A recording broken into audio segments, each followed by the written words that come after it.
places where we used to go, and I'll be there.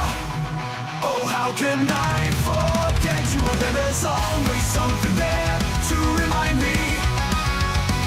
Always something there to remind me. I was born to love you, and I will never be free. You'll always be a part of me. Whoa, whoa, whoa.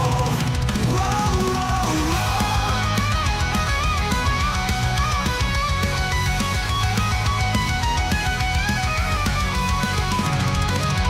If you should find you miss the sweet and tender love we used to share, just go back to the places where we used to go, and I'll be there. Oh, how can I forget you? And then there's always something there to remind me. Always something there to remind me. I was born to love you, and I will never be free. When there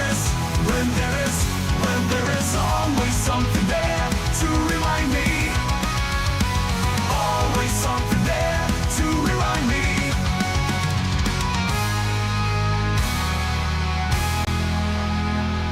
Always something there to remind me.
And then there's always something there to remind me. Always something there to remind me.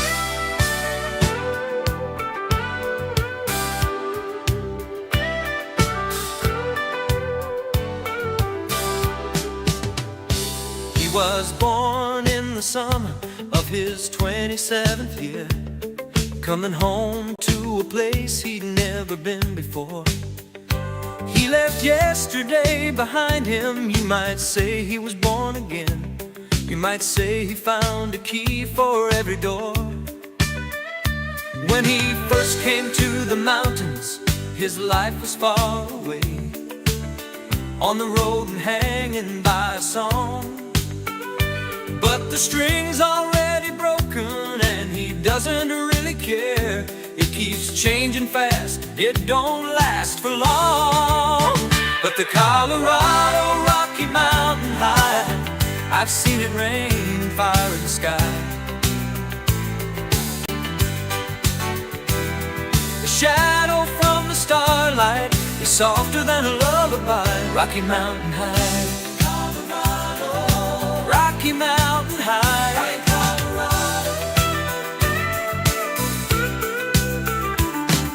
climbed Cathedral Mountains, he saw silver clouds below. He saw everything as far as you can see.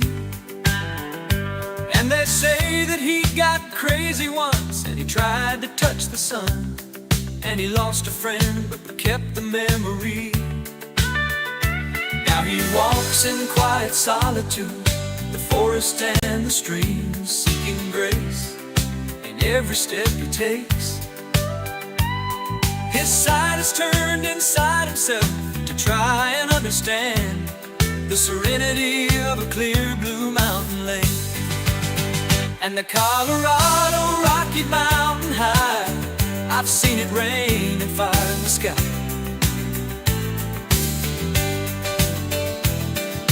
Talk to God and listen to the casual reply. Rocky Mountain High, high Colorado.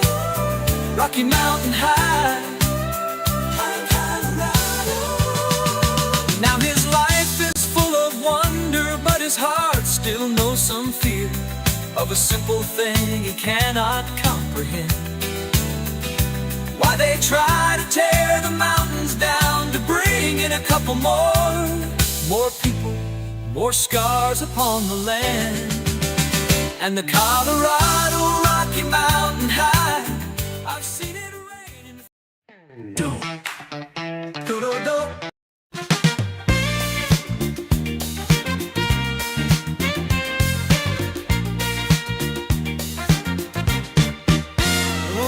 The sun beat down upon my face with stars to fill my dreams. I am a traveler of both time and space, to be where I have been. Sit with elders of a gentle race, this world is seldom seen. Talk of days for which they sit and wait, all will be revealed. Talking song from tongues of lilting grace, whose sounds caress my ear. But not a word I heard could I relate, the story was quite clear.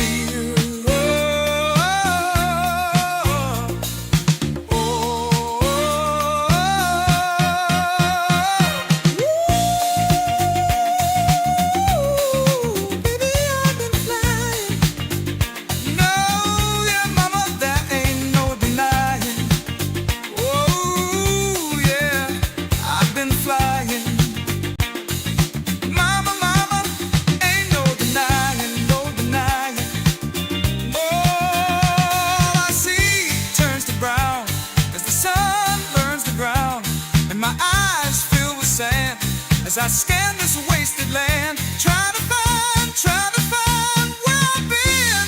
Oh, pilot of the storm who leaves no trace, like thoughts inside a dream.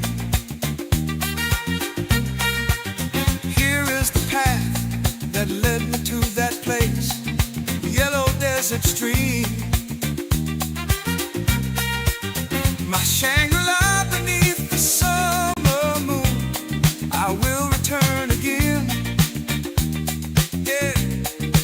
Sure as the dust that floats high in June when moving through Kashmir. Oh, Father of the four winds, fill my sails across the sea of years. With no provision but an open face along the straits of fear.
Change, undeniable dilemma.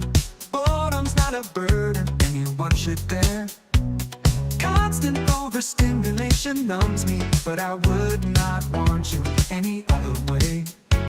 Just not enough, I need more. Nothing seems to satisfy. I said I don't want it, I just need it. To breathe, to feel, to know I'm alive. Finger deep within the borderline. Show me that you love me and that we belong together. Relax, turn around and take my hand.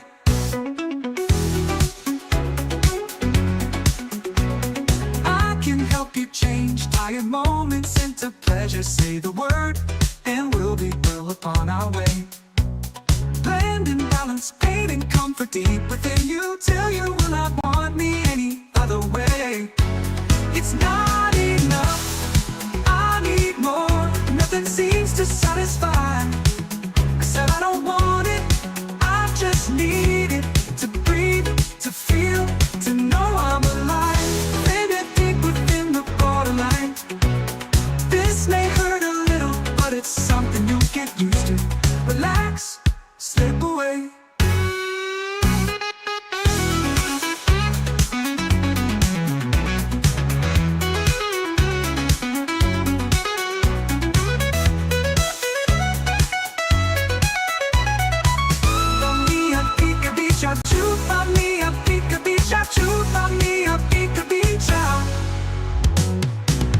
Something kinda sad about the way that things have come to be. Desensitized to everything, what became of subtlety? How can this mean anything to me? If I really don't feel anything at all, I'll keep digging till I feel something.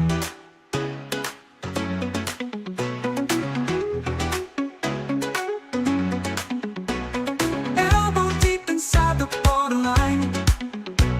Show me that you love me and that we belong together. Shoulder deep within the borderline. Relax, turn around and take my hand.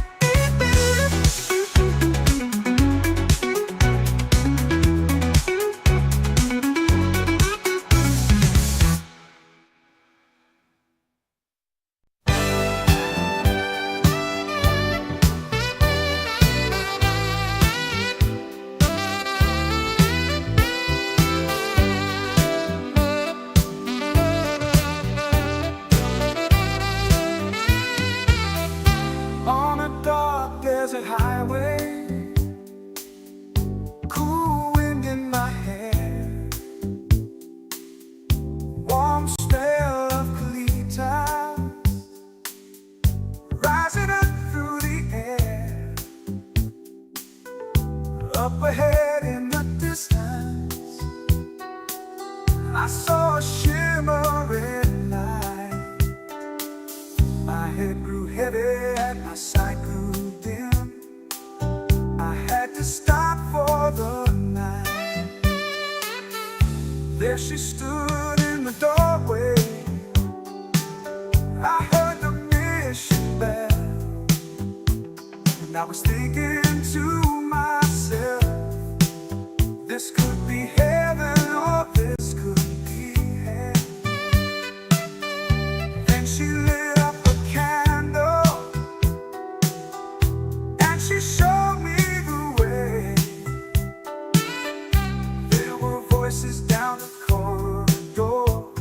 I thought I heard them say, welcome to the Hotel California. Such a lovely place, such a lovely face. Plenty of room at the Hotel California.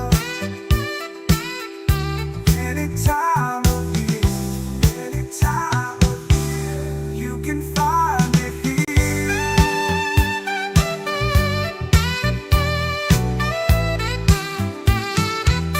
Her mind is Tiffany twisted. She got the Mercedes Benz.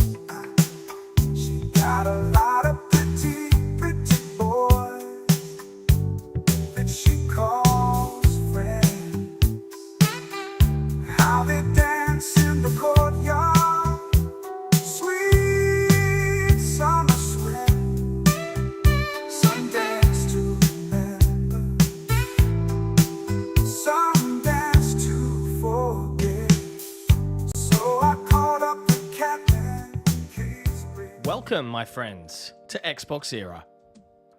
If you're new here, let me fill you in. XboxEra is a platform for the Xbox community with best-in-class forums, a kick-ass Discord server, and of course, XboxEra.com, your destination for the best news, reviews, and features, all focused on your favourite platform, Xbox. It's every Xbox fan's gateway to the best of XboxEra. Our incredible podcasts listened to in over 50 countries worldwide, our in-depth reviews, our own merch store for the coolest in gaming threads, and of course Day One, where you can track, rate and discuss your favourite games on Xbox Game Pass. We're a small, agile and independent publication, and importantly, we're completely funded by you. If you value having a publication truly focused on your preferred place to play, you can become one of the cool kids by supporting us directly via Patreon. Just head to patreon.com/XboxEra. You get cool swag and awesome perks, and we get to keep doing what we do. Become a part of the best Xbox community on the internet and help us grow even larger. Thank you for your support. Everything XboxEra does is only made possible by our community and the growing army of incredible Patreon supporters. Our executive producers and MVPs are an amazingly generous bunch, only shown up by the incredible support of our grand benefactors, Cryat56 and Assassin Entertainment. All of this under the watchful eye of our lovely XboxEra CEO, TornRaptor. This community is the best one on the internet, and we'd love for you to be a part of it. Just head to patreon.com/XboxEra and pledge your support.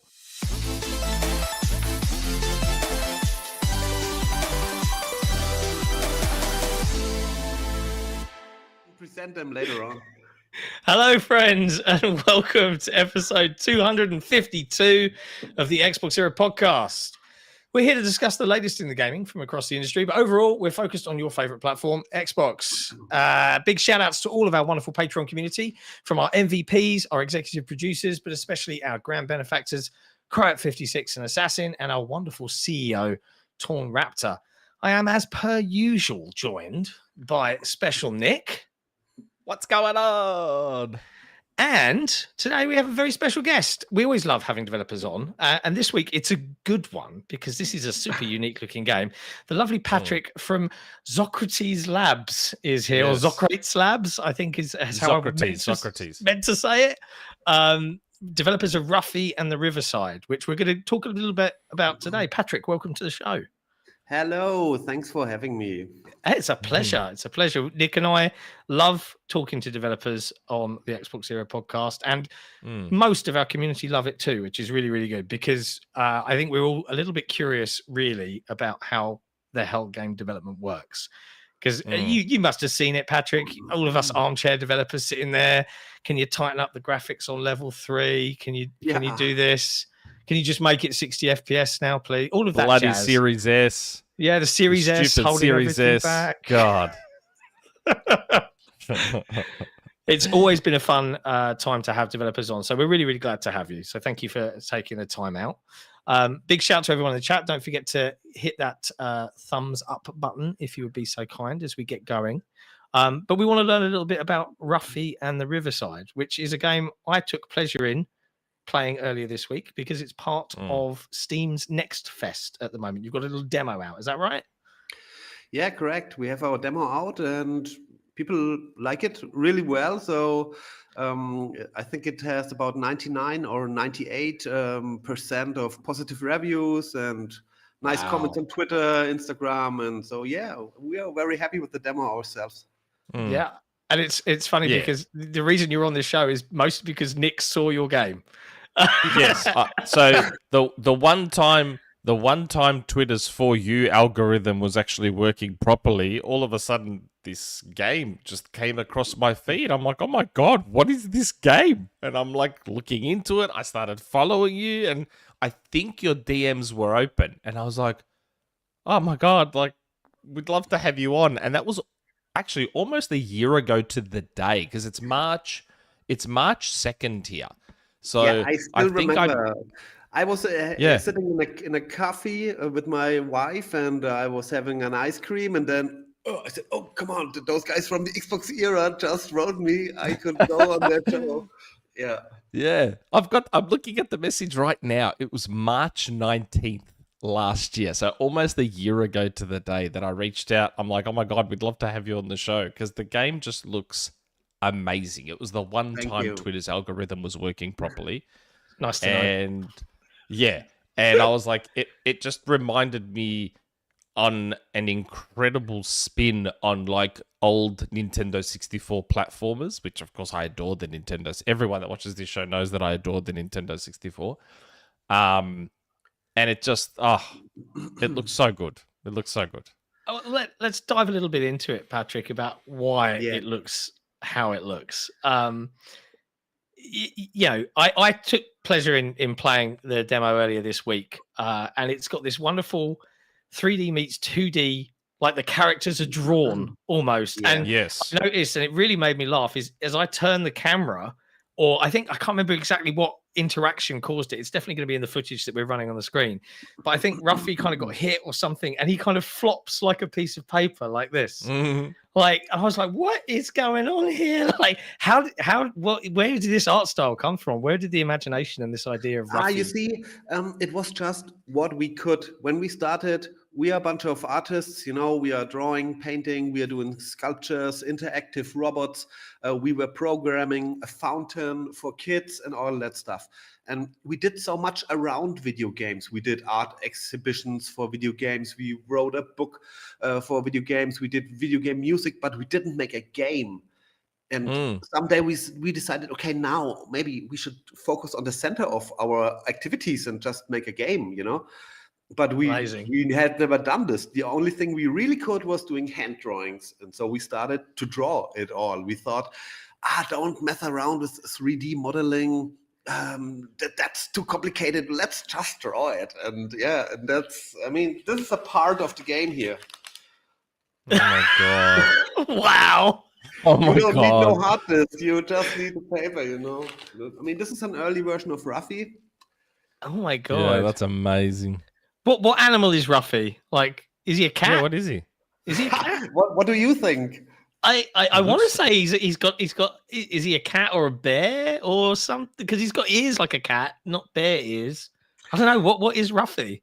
Yeah, he's the best of all animals. And He's like an amalgamation. He's a hybrid. Hey, at the beginning, he was an enemy. When we started the game, it was a first-person walk. Yeah, it wasn't even a third-person game. It was a first-person walking simulator. And there was this one enemy running at you from the bushes, and that was Ruffy. And He was running in, coming to take the actual prime spot of the star character. Exactly. Amazing. Yeah. Wow. That's unreal. It's I think we just called him Ancient Animal or something. And now if somebody asks me, is he a bear? Then I say, I don't know, but his uncle is a groundhog or something. Yeah. Don't ask me anymore. He's got clothes on and he won't let us look, so it's fine. Yeah. It's an interesting one. You mentioned that approach of, hey, we love video games. We're doing all these things in the periphery around games. And you just started drawing and coming up with ideas to kind of make your own. It's given me a lot of parallels. One of the games I covered, I can't even remember when it was, last year now, I want to say, was Harold Halibut. I'm not sure if you've seen that one. No, sorry, no. Honestly, go check it out from a pure, I guess, Artistry. artistry perspective. They have very similar point of view. They were like, we want to make a game, but we kind of don't know how to make a game, but we do know how to make art. So they hand modeled everything, like the sets, like a Wallace and Gromit clay animation style. Yeah, like a stop motion 3D scanned it into the game to make their game. And it just the parallels of it really kind of hit home for me. There is that you've got this group of passionate people that want to do something, so they find their way of doing it, which I think is remarkable. That's the best thing. Start with the stuff you can. And it will be different from the other stuff. So it's certainly a unique look. And one thing I noticed with Ruffy as well is it takes a lot of, I guess, familiarity for those like Nick, who of the N64 days, in terms of some of its control schemes I'm and very texture old. pack. But there's a lot of uniqueness here as well. So one thing I noticed, there were lots of hidden little puzzles, one of which I'm contending with on the screen at the moment, throughout to collect stars to unlock levels. Very traditional kind of third person Like Mario action 64. platformer. Yeah, Similar to Mario 64. but in and amongst that, Ruffy has a unique ability that the game starts off teaching you about, which is texture swapping. Can you explain that for the folks listening, and where did this idea come from for your game? So the basic idea is that you can grab a texture, throw it somewhere else, and then this object will change. You can transform it from wood to iron, or you can freeze an ocean by grabbing ice, throwing on the water, it will be ice. And the idea came from a drawing as well, because when we started the game, we did drawings of the environment. And I was going through all those drawings, and there was this drawing of a waterfall.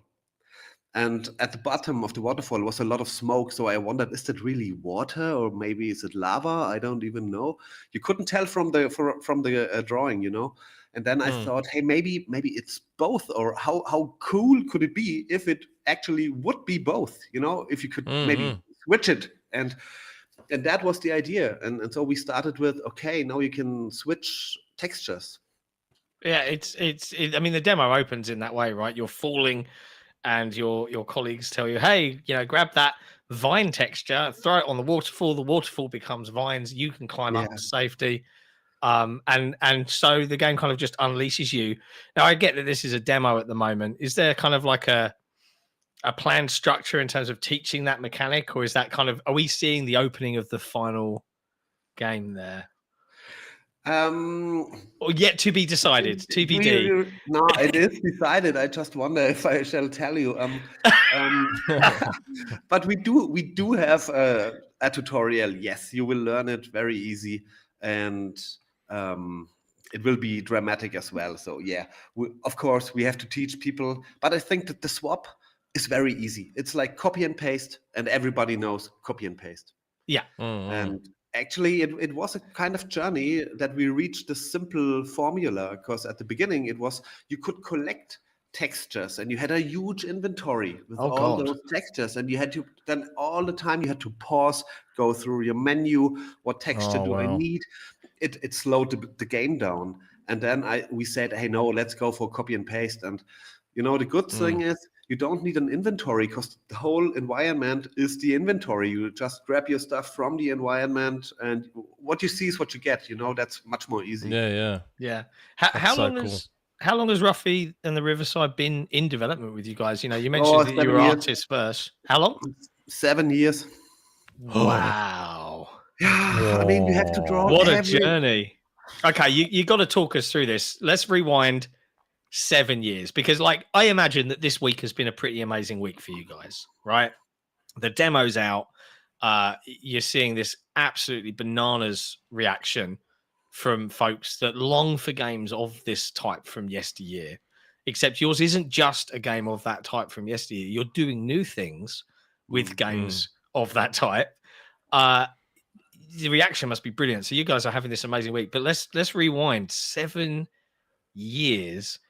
You guys were just sitting around and okay, should we just make one of these? And then going through this journey, give us a little bit of insight into what that was like. That's a long time. As an artist, you can always decide yourself, now it's done, now it's ready, or maybe people will think it is ready. And we went to the game, and we didn't have the goal to make a full-scale game for consoles, every console and PC and everything. We just wanted to play with the mechanics of Unity, and the first thing was just a river with a hand-drawn texture on it. And it looked so cool to have this geometric environment and then that hand drawing on that river.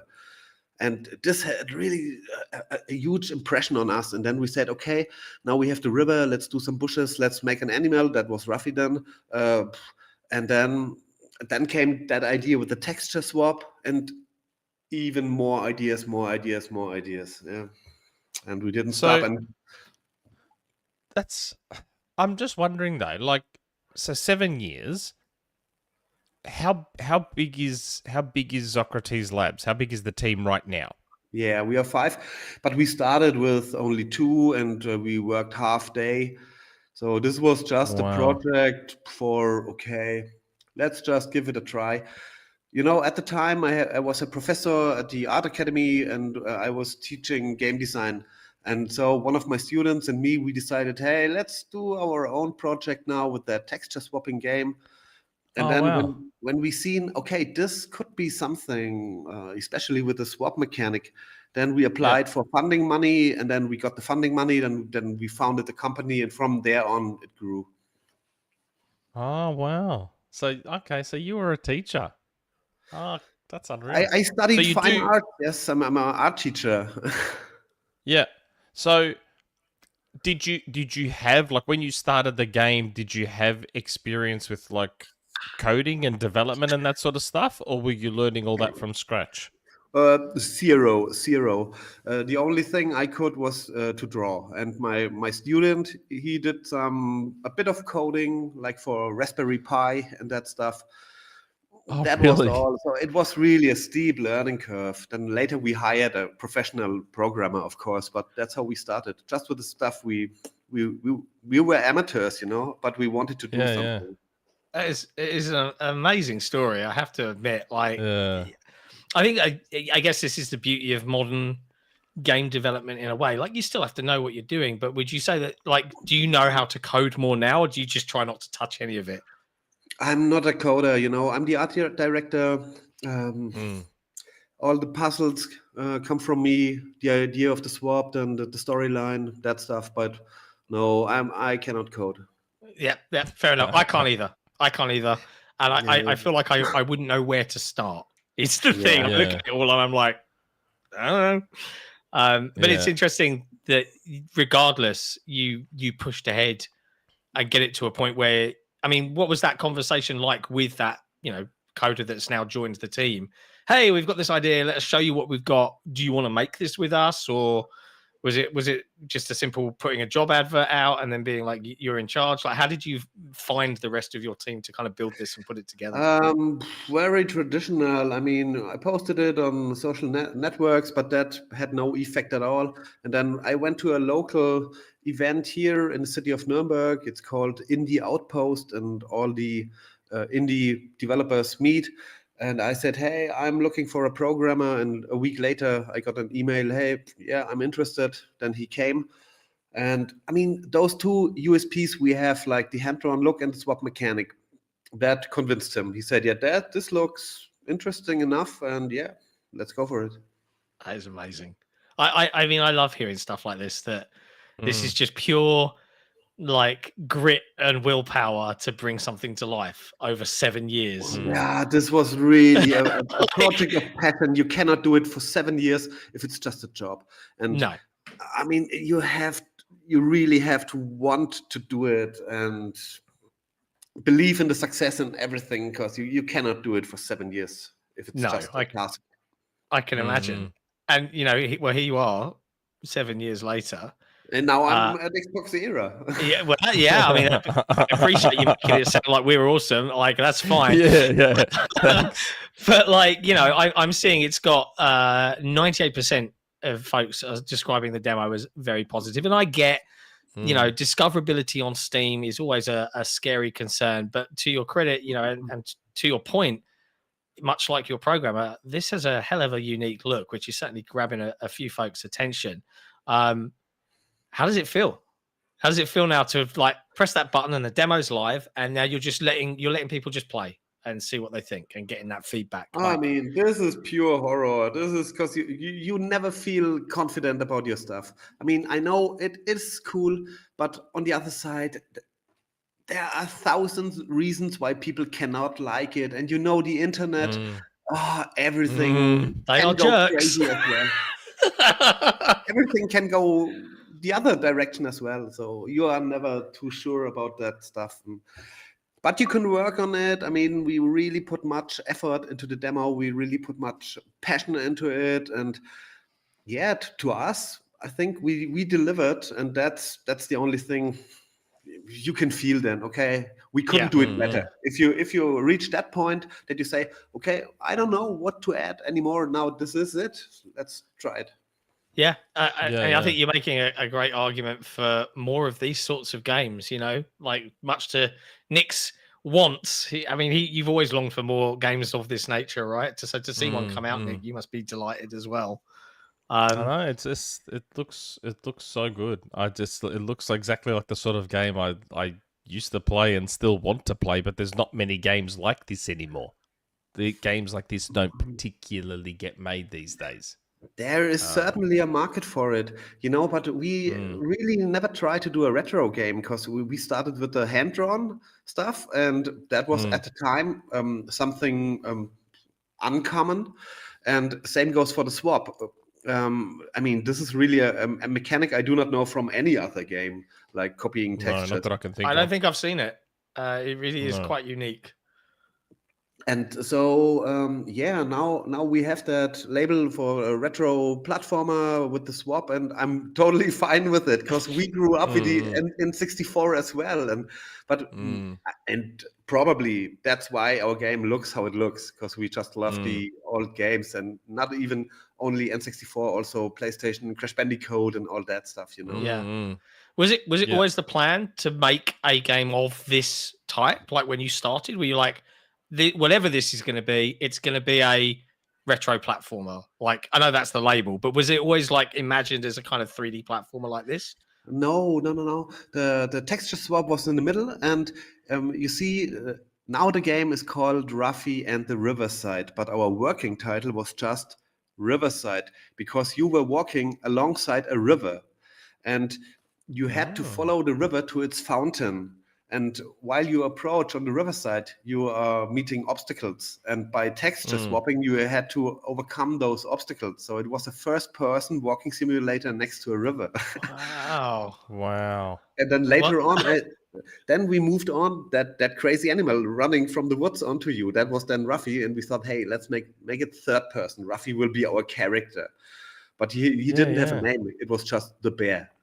And for years I posted on Twitter, the bear did something, and here's the bear again. Yeah, I may be wrong, but go on, Nick. But I might be wrong here, but that sounds like a lot of evolution for one game to go through prior to completion.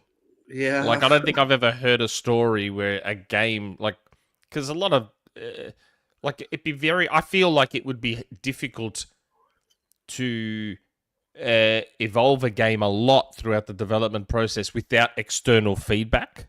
So for this game to have seemed to have gone through so much evolution from start to finish without, I think, that external feedback, that sounds nuts to me. That sounds crazy.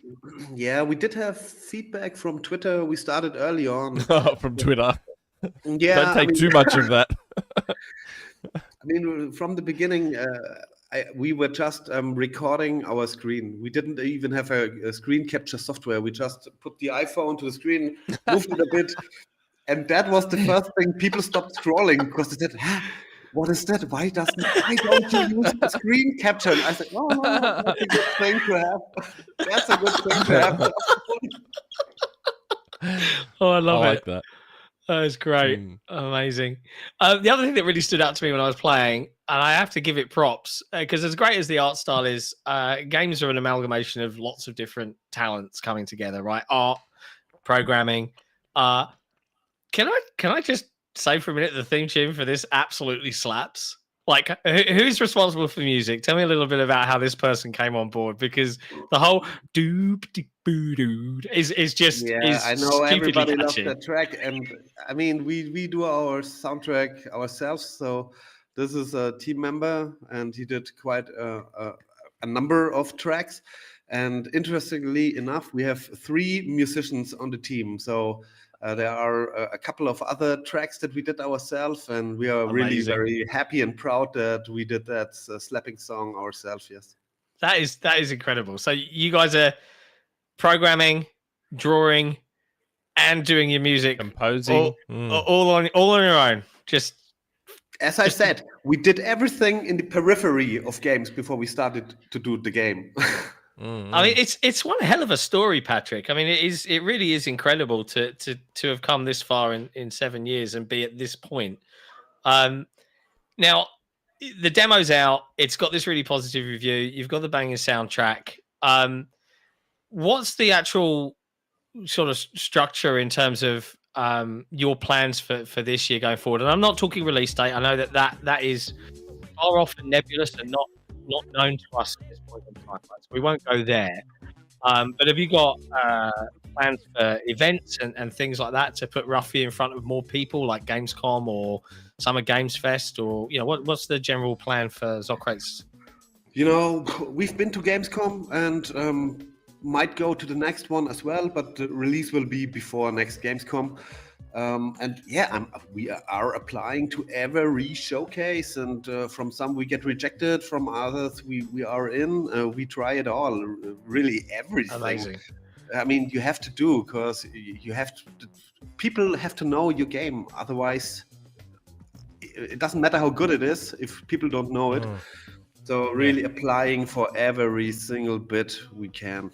Yeah, that's part of the reason I wanted you on. Like, we don't do it as much as we used to, and that's a failing of ours. But I know in the earlier days we used to try and get a lot of indie devs on, because a lot of people, we do know a lot of developers, and one of the common things we had always heard from every single indie dev we had ever spoken to was about how tough it is to get your game out there and have it be shown to people. Like, one of our earliest indie dev friends that we made was Thomas Sala, who made the Falconeer.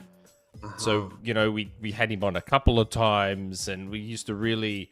We felt compelled, because to us, the Falconeer looked amazing. Like, we loved the look of the Falconeer, and we loved having Thomas on and telling us the story of how he made the game by himself, and also in Unity. And just...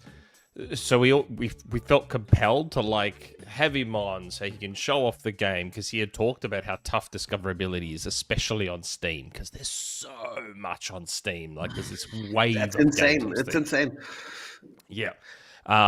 And so it was the same when I saw your game. That's why I reached out a year ago. And I was like, oh my God, I would love to have you on to show this game, because this game looks amazing. But one thing I'm curious about, most of the indie devs we've ever spoken to are usually develop one platform at a time. So I'm fascinated as to how such a small team is managing because you're managing multi-platform development, are you not? This is not us. We do have a publisher, and he is really fantastic. Really, such a great publisher. Hyphen Games. It's a film company now going into games. Yeah. Oh, wow. I mean, isn't that amazing? Like, we started from scratch as artists, and now we have a publisher that is new to they had one game before us, but relatively new, but they are very experienced. They did movies with Nicolas Cage and stuff, And wow. And I feel this is such a perfect match, especially as Ruffy could be a cartoon, It's very movie-like for a game. And long story short, they hired a porting company who is very experienced, and they help us with the porting. They help us with the localization, because we could not. Ruffy's coming in 9 languages, and the publisher made that possible. Okay, that makes more sense, because when you told me how small the team was, I'm like, how the hell are these guys making Ruffy for 4 or 5 platforms? I'm like, how is this possible for such a small team? Because most of the indie devs we talk to, one at a time, because that's all they can handle. This is only possible because of our publisher. That is amazing. Oh, wow, that's fantastic. Oh, it's great that you've got that support. That's really good. Absolutely. They helped us to bring it where we are now. And this is just a very big luck for us. Yeah, it's awesome. I'm on their website now. Let me go back to one thing. Here is really amazing, and this is so important, because if people don't know, then your game will get stuck. But on the other hand, I'm really surprised how often you have to really present it. I mean, with the demo, Forbes wrote about it, PC Gamer wrote about it, Nintendo Live, Wise, all big outlets. And you should think, I mean, if you think very naively, you think, and then somebody is showing your game, and then you are famous, and everybody knows it. And that's absolutely not the case. Absolutely not the case. You have to keep pushing and going and going and going, and it's so hard to get your game known. Yeah, that's right. It does make me wonder. Nick mentioned it earlier on about how many games are released on Steam and just generally discoverability. And it bums me out a little bit to go serious face for a minute. But we've written about Ruffy, and you mentioned some other websites, PC Gamer, etc. When you think of the industry as a whole right now and that big problem of discoverability, what advice would you give to other indie developers that are kind of going through a similar journey to you? Maybe it's their first game, maybe they're just starting out, maybe they were artists first and they're getting to this point. What would be kind of like your top 3 do these things if you want to just to try and emulate success? There's never any guarantees in life, but what would your advice be to those developers out there that are kind of going through it and having those same sort of problems of being found? Yeah, I mean, be prepared for a really hard ride. That's the first thing. But second, you will only get this hard ride if you feel comfortable about what you are doing. I mean, do not just a game for other people. You have to do a game that you really feel, hey, this is a game I can suffer for. Yeah. And if you are not having that feeling that this is right for you and you are willing to sacrifice, then tweak the idea until you're ready to go for it. And then third, use your smartphone to capture your first Twitter post. I don't know if they should follow that one. Maybe that was the magic ingredient for you guys. Like, film your screens, people. Don't use capture software. You need a scroll stopper. That's what you need, a scroll stopper. Don't do a generic game that looks the same all the time. Like, you have to deliver and deliver and deliver. I don't know how many clips I did so far. It must be 50 or 60, maybe 100. Other games have 2 trailers, and I feel like a trailer machine. Yeah. Like we've, and I don't know if you know this, but I have dabbled, but these guys have been dragged along for the ride in game design. But we did a physical board game, cool, which is coming out in April. Card game. Yeah. Board game, card game. Yeah. Card game. Sorry. Cool. And about, I do a lot of papercraft myself. So do you? Yeah. Do you want, I'll show it to you because I've got it here. Well, so you were saying before we went live that those Nintendo 64 carts in the background are made of paper. Yeah, I can show you right away. Console Wars. Nice. It's what we did. Sega versus Nintendo or what? Yeah, so it's basically riffing off of that classic playground argument that you would have with your mates when you were a kid, Sega versus Nintendo, PlayStation versus Xbox, all of that jazz. But we were at Gamescom last year, and it was the first time for us as a team to actually all meet up together. Bear in mind, we've been doing this for 6 years, and we'd never met until last year, which is kind of crazy. It was amazing. And seeing the reaction from folks to play your thing for the first time, like I guess I do understand a little bit of how you feel, like seeing those reactions come into your demo. You put something out into the world and then seeing people react positively to it is an extremely rewarding kind of emotion to feel, to kind of get it back. It's a really nice piece of feedback. Absolutely, but I don't know if that's a personal thing from me or is it in general, but I always look, what is he doing now? Why doesn't he get the idea? Why doesn't he solve it now? Why does he run against the bush now? And, it's really a hard time for me to watch the streamers because sometimes they do know the solution. Yeah. But they want to play a bit for the audience, make it a bit slower. And I say, oh, come on, it's so easy. Now go for it. Go for it. Yeah.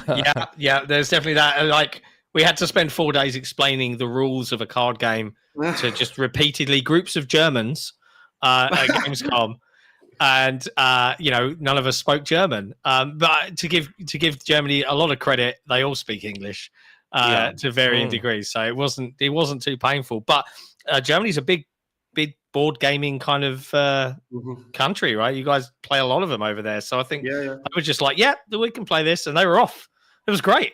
But we did get a lot of feedback, and I guess that's the important thing when you put demos out and stuff like that. You get that feedback, you make adjustments, and then you push forward with the next iteration, and so on and so on. Keeping it on a serious topic in terms of development, we talked a little bit about discoverability. We've talked a little bit about your journey. When you look at the games industry as a whole right now, there's a lot of rhyming going on. People saying "survive to 25" was the slogan from last year, and now it's persist to 2026, persist to 26, or something like that. Do you have a lot of development friends? Are people going through it from a development standpoint that you're aware of? Yeah, I mean, in the city of Nuremberg, there are 4 companies that I know are doing games. And it really depends. I mean, we are all small companies here. And it really comes down to who your publisher is. But I think with larger companies, the pressure is higher. And I mean, it's really crazy what's going on. Teams are being laid off after they have a hit, after very successful teams are being laid off. Yeah. And this is the thing that spreads fear in the whole industry, because it doesn't matter how good you are, you can still be delayed if you do not fit in the business plan. Yeah. And that's really insane, but that's not our problem. So it doesn't affect us because we are too small. We are not hit by big industry movements that way. True. I mean, I guess it's more, we talked about how many games are coming out, and something Nick and I and Jesse and a lot of the team at XboxEra have discussed is kind of this desire for gaming companies to kind of get a handle on things again. Like it is. Maybe I'm alone in this, and feel free to disagree, Nick. But I think a lot of modern games are too big. They looked nice enough 10 years ago. They looked nice enough in 2013. Keep it there. All right. We don't need to push now for 8K textures or whatever the hell they're going to plan next. Let's focus on new ideas, new design mechanics, new gameplay beyond just a fancier lick of paint on something I've played 10 years ago. Does that make any sense? Which is why I love indie games and seeing stuff like Ruffy, because I've never seen that copy and paste mechanic in a game before. Cool. Right. Something new. Great. We're off. We're interested now. And I just feel like the whole industry kind of needs to have a kind of reset, and are like, we need to do this now instead. We need to actually scale back and make these games smaller and be a little bit more sensible with these budgets, because that's what's causing a lot of the harm, in my opinion. I don't know. What's your take? You are totally right. But I think there's another principle running this industry, and this is just money. And, yes. I mean, that's why they did 1 trillion of Assassin's Creed games. I played, I think, the first 4 or 5 or so. The Istanbul version I did last. And then I thought, okay, it makes no sense anymore. It's still the same. It's like the Bud Spencer movies, Bud Spencer movies. He's always getting a team first and then defeats the bad guy. It doesn't matter if it's in Middle Ages, he's a knight, or he's in a football team, but he always grabs his team. But it's still funny. But with Assassin's Creed, you can't do it 10 times. Yeah. They ran it to death because it gave money. And when we now say, no, we have to make smaller, we have to make new ideas, there will still be this greed. We have to make money of it. And then when there is one idea that runs, you get triple of 1 trillion copies of it again. Yeah, I mean, I would say there's always that. I think the audience also has something to do with it. I haven't played an Assassin's Creed all the way through since, I'm going to say, Black Flag, maybe, which was the one where they added pirate ships and piratey things. And I was like, this is awesome. It's new. Yeah. And then they sent out this questionnaire. We're gonna make a pirate game. I'm like, okay, yeah, I'm in, lads. And then they released Skull and Bones, which was not what the people that played Black Flag really were looking for. I mean, it was fine, but it was one and done for me. It was over. And I think that you're right. There's a lot of stuff that seems to be run by committee. There's a lot of money men making money-based decisions. But then if you are the company that is spending $200 million to develop game, whatever, you have to have some control somewhere, I guess, right? Like there's such a weird balancing act to think about in this industry. But something I think has to change, and it's going to have to hit in the next couple of years because, like you said, seeing studios be shut down or people let go after a success of all things, I mean, is wasn't it even the team from Jet Set Radio that got fired? Jet Set Radio, you know, that cell-shaded game where you are this roller skater. Yeah, I know Jet Set. What, back in the noughties? Are we talking recently? This was recently. You're thinking Hi-Fi Rush. Yeah, exactly. You're thinking Hi-Fi Rush and Tango Gameworks. Yeah, they got shut down after they released a great game. But and they had a unique idea. I mean, it was a great game. Like, I think there's a lot of Xbox fans in the chat that absolutely adored Hi-Fi Rush, and I think everybody here uncategorically were not very happy with Microsoft at that announcement of closing Tango. Like, there was no one that was like, "Oh, good." Like, thank God for that. But you know, I think there's also more to it than perhaps you or I or anybody else knows, right? I've long suggested that when Bethesda were acquired, they were acquired because they were hurting financially, and despite the fact that, you know, Arcane had released several critical hits, i.e. Prey and Dishonored, they had not sold well comparatively to how they'd been rated. So Bethesda had started to produce these live service titles like Wolfenstein Youngblood, where they were trying to get people to constantly play it. Fallout 76 is another example. And it just happened to be that they were bought by Microsoft. And I think it gave certain studios within that Bethesda framework some time, but I think they were on borrowed time. But again, that's all supposition from me. I don't know. So who knows? All right, let's think. I'm actually on the. Is it Hyphen or Hyphen? Is it Hyphen the publisher? Hyphen. I'm on Hyphen's. Hyphen. I'm on their website. It's actually a really nice website. So they've got Ruffy and the Riverside here. So we've got releases on Steam, Switch, PS5, Xbox One, Xbox Series, and then it's got PC computer as well. Yes. So it's Steam. So how come? I'm just curious. Why the delineation between Steam and PC? Will it be other launches as well, or just? Yeah, it also comes to Epic. Right. Okay. That would explain that then. What about the Windows Store? Yeah, not Windows? Come on. I never heard of it. Oh no, Microsoft are going to be so mad. You know what? Everything is on Xbox now, so that's right. That's exactly right. Everything is on Xbox now. I'm curious, and apologies to drag it back to a more technical question about Ruffy, but I'm on Hyphen's website and I'm looking at the screenshots they've posted, and something I realized, because the game is hand drawn. Yes. So all those images would have to have obviously been scanned in. Yes. Keeping in mind the resolution that a PC gamer might play it at, an Xbox plays it at, a Switch plays it at, zooming in, zooming out, angles, this, that, the other. What sort of resolution are you scanning those images at into the game?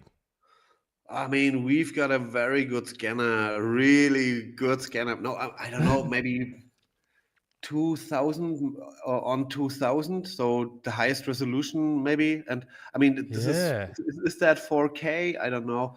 this is only for Ruffy, you know. And I mean, so you could basically have Ruffy full size on a 4K screen. And if you need more, play another game, because that's I think you've done enough. that's enough. Yeah, and Yeah. and we are always scaling down, because Ruffy has 600 drawings. For everything he does, he's been shown from 8 sides, because when you rotate the camera, he looks different. Yeah. So, and therefore we have to scale it down. 600 drawings in 4K. No game at all has that. So, and he looks crisp all the time, so that's okay. And that's what I mean. Like, I'm looking at it and I'm thinking sometimes these images are going to have to zoom right in. So to have them look clean and high res and all that, you must have to scan it all in at a massive resolution. Yeah, and that's just the old graphic designer in me coming out there, because I used to scan a lot of imagery back in the day. Yeah, but they're really scanned in high resolution. I mean, we also this is just a wooden door. You can transform it to iron, then it's heavier, and if it's wooden, then it can be lifted up more easy.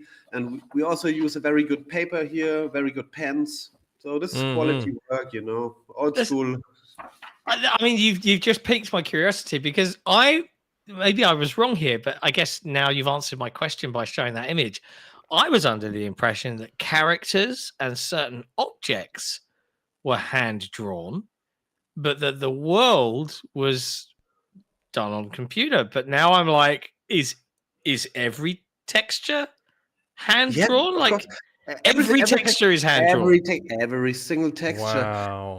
I mean, it is 3D models, but they are white. Yeah, you need a texture, so it's grass or sand or clay or whatever.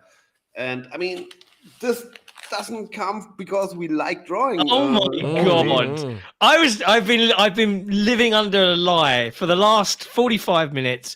I've been thinking that it was just, you know, Ruffy and the characters of the world that were hand drawn, but no, every texture in the game, every texture, even the HUD, is the HUD hand drawn?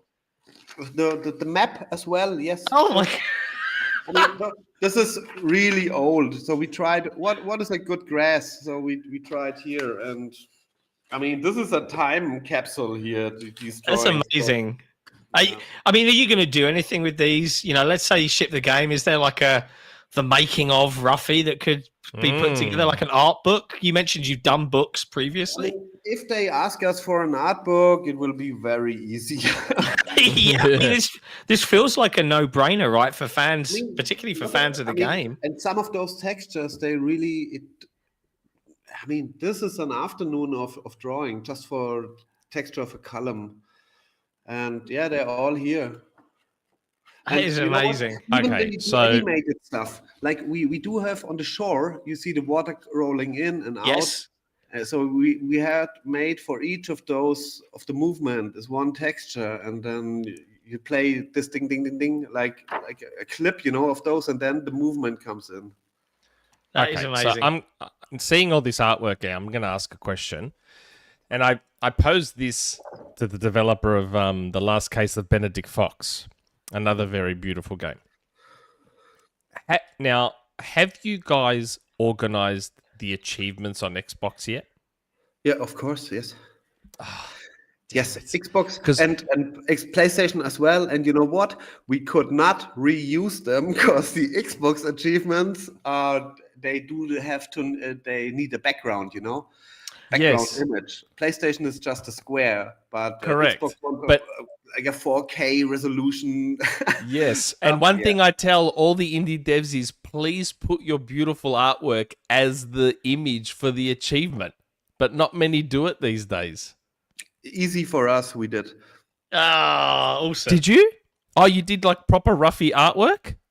No, what artwork? I mean, we have so many drawings, so it was easy to do the icons for all the achievements, like Ruffy hanging on his bee being carried, or okay. So you're using the icon template, the icon format for the meant like this here. No, I meant like so drawings. in the earlier days of Xbox, a lot of games put actual full on images as wallpapers for the achievements, which you could then use as a wallpaper for your Xbox, for your dashboard. But as time has gone on, more and more developers are simply using the basic icon template thing for their achievements. And whenever I see these beautiful indie games, I always secretly hope that they're going to use full-on artwork for the achievements so that we can have cool wallpaper on our dashboards. But it doesn't happen as much anymore, unfortunately.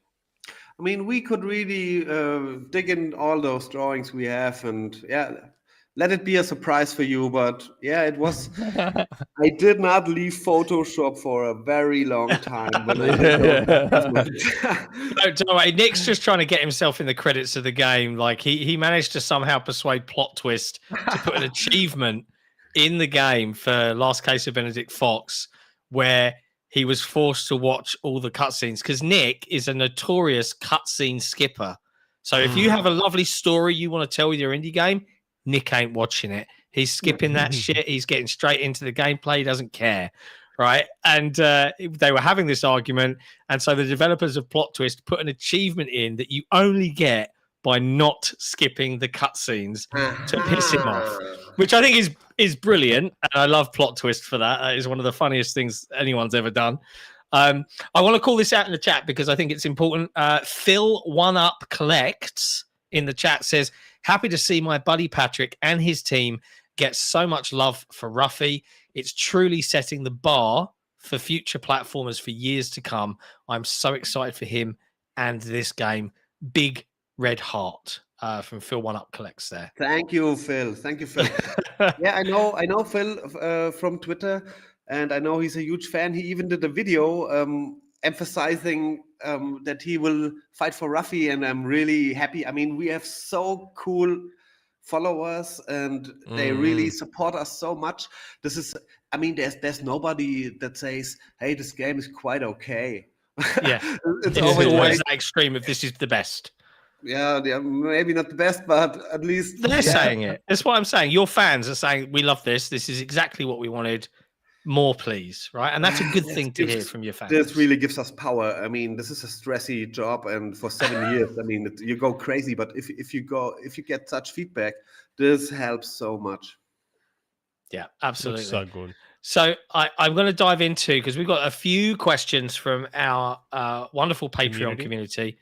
You may not know this, but like I said, before we even went live, XboxEra, we're an independent publication. We do not do the things that we should do. We do not clickbait. We do not rage bait. We do not SEO grind. We are funded by and for the wonderful community that supports us. But as a benefit to being amazing, our community can, I'm going to use the word pester in a negative connotation. I love them. They can pester us with questions whenever they want, and they have a few for you. Nick, do you want to read these out, my good man? Please. Yes. The first question, I'm sure Jesse is ready. The first question is from ItzFinn.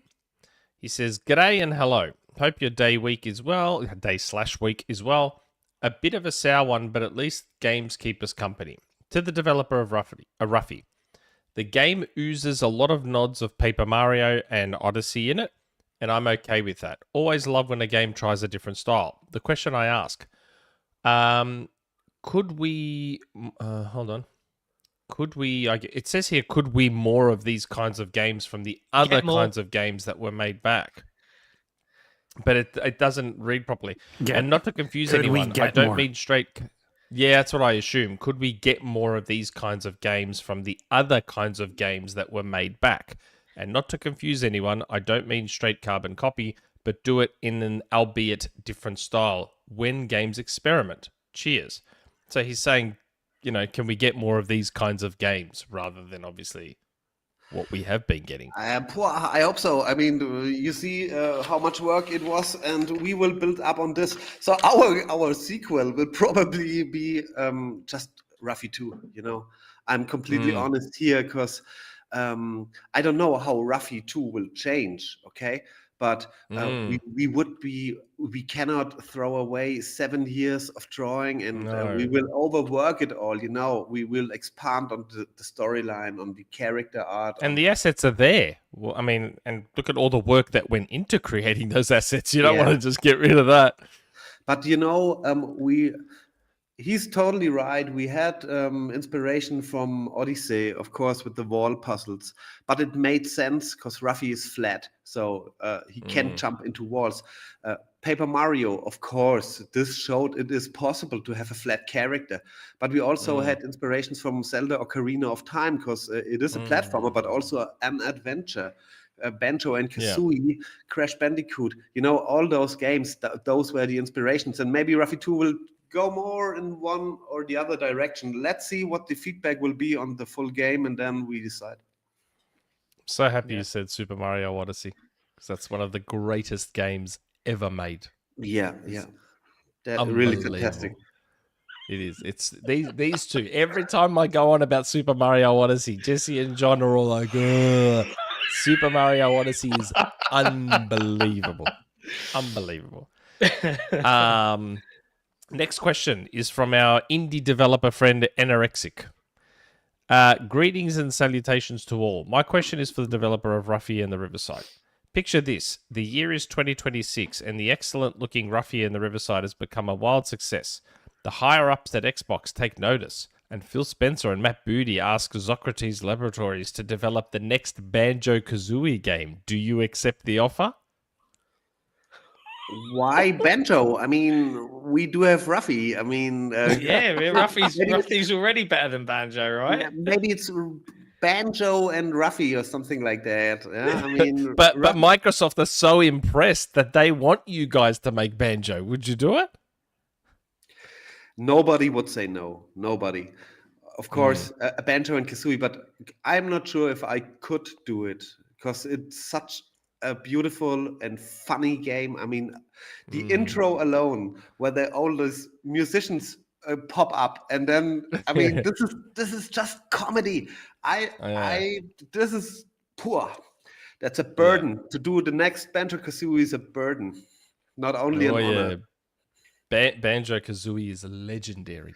Yes, absolutely legend. So, sure, I would like to do it, but I'm not sure if I could do it. That's a fair answer. That's a fair answer. That's an honest answer as well. The last question. Good old Collingwood. Hi, Jesse. Welcome back, John and Nick, and welcome, Zocrates Labs. I had a look at what Ruffy and the Riverside was about, it being unknown to me before this week. The game itself looks great, and I'm looking forward to it. One question begs, though. The game is going to PC and consoles, including PlayStation and Xbox. I can't imagine your team is very large. Feel free to correct me. How are you allocating staff to converting the game to 2 different console SKUs? How hard or easy is it to do? Well, we kind of answered that question, didn't we? As we found out earlier. GOC was going over that in chat. Like, God damn it, Nick! You asked my question. I didn't read the community questions beforehand. Maybe I should have. I didn't this time. Sorry. Yeah, there's a little bit of extra detail that I think Patrick could probably loop us in on. Like, feel free. Like, is it easier to code for one or the other? Is there? We've long heard about Microsoft talking about how they plan for this develop once, port everywhere future. We just do it. Is that true? Is it nearly true? Is it kind of true? It kind of is true. So we of course we develop for PC, and then we have a porting company that helps us because our team is too small. We are not a very big team, and this porting company is porting it to the consoles, and we are optimizing with them. So we work closely together. But for Microsoft, it really is easy. Because the architecture of all the Xboxes is pretty much the same. So that's why we are able to put it on the Xbox Series and also on Xbox One. With PlayStation, it's different. The PlayStation 5 is really different from the PlayStation 4. So we would have to port it twice. But with Xbox, it's basically one porting process. So there Interesting. is something to it that it's easy on Xbox. Yeah, that's true. Yeah, I mean, we've long heard about, there's lots of rumors bubbling away in the industry at the moment of Microsoft's future plans for hardware. I'm sure you've probably heard some of them.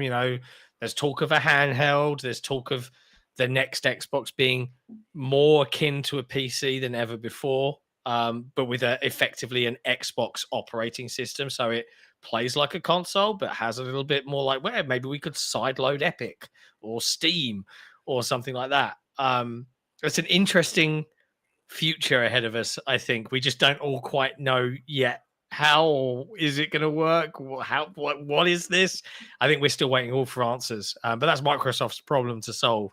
Yeah, I'm a hardware lover.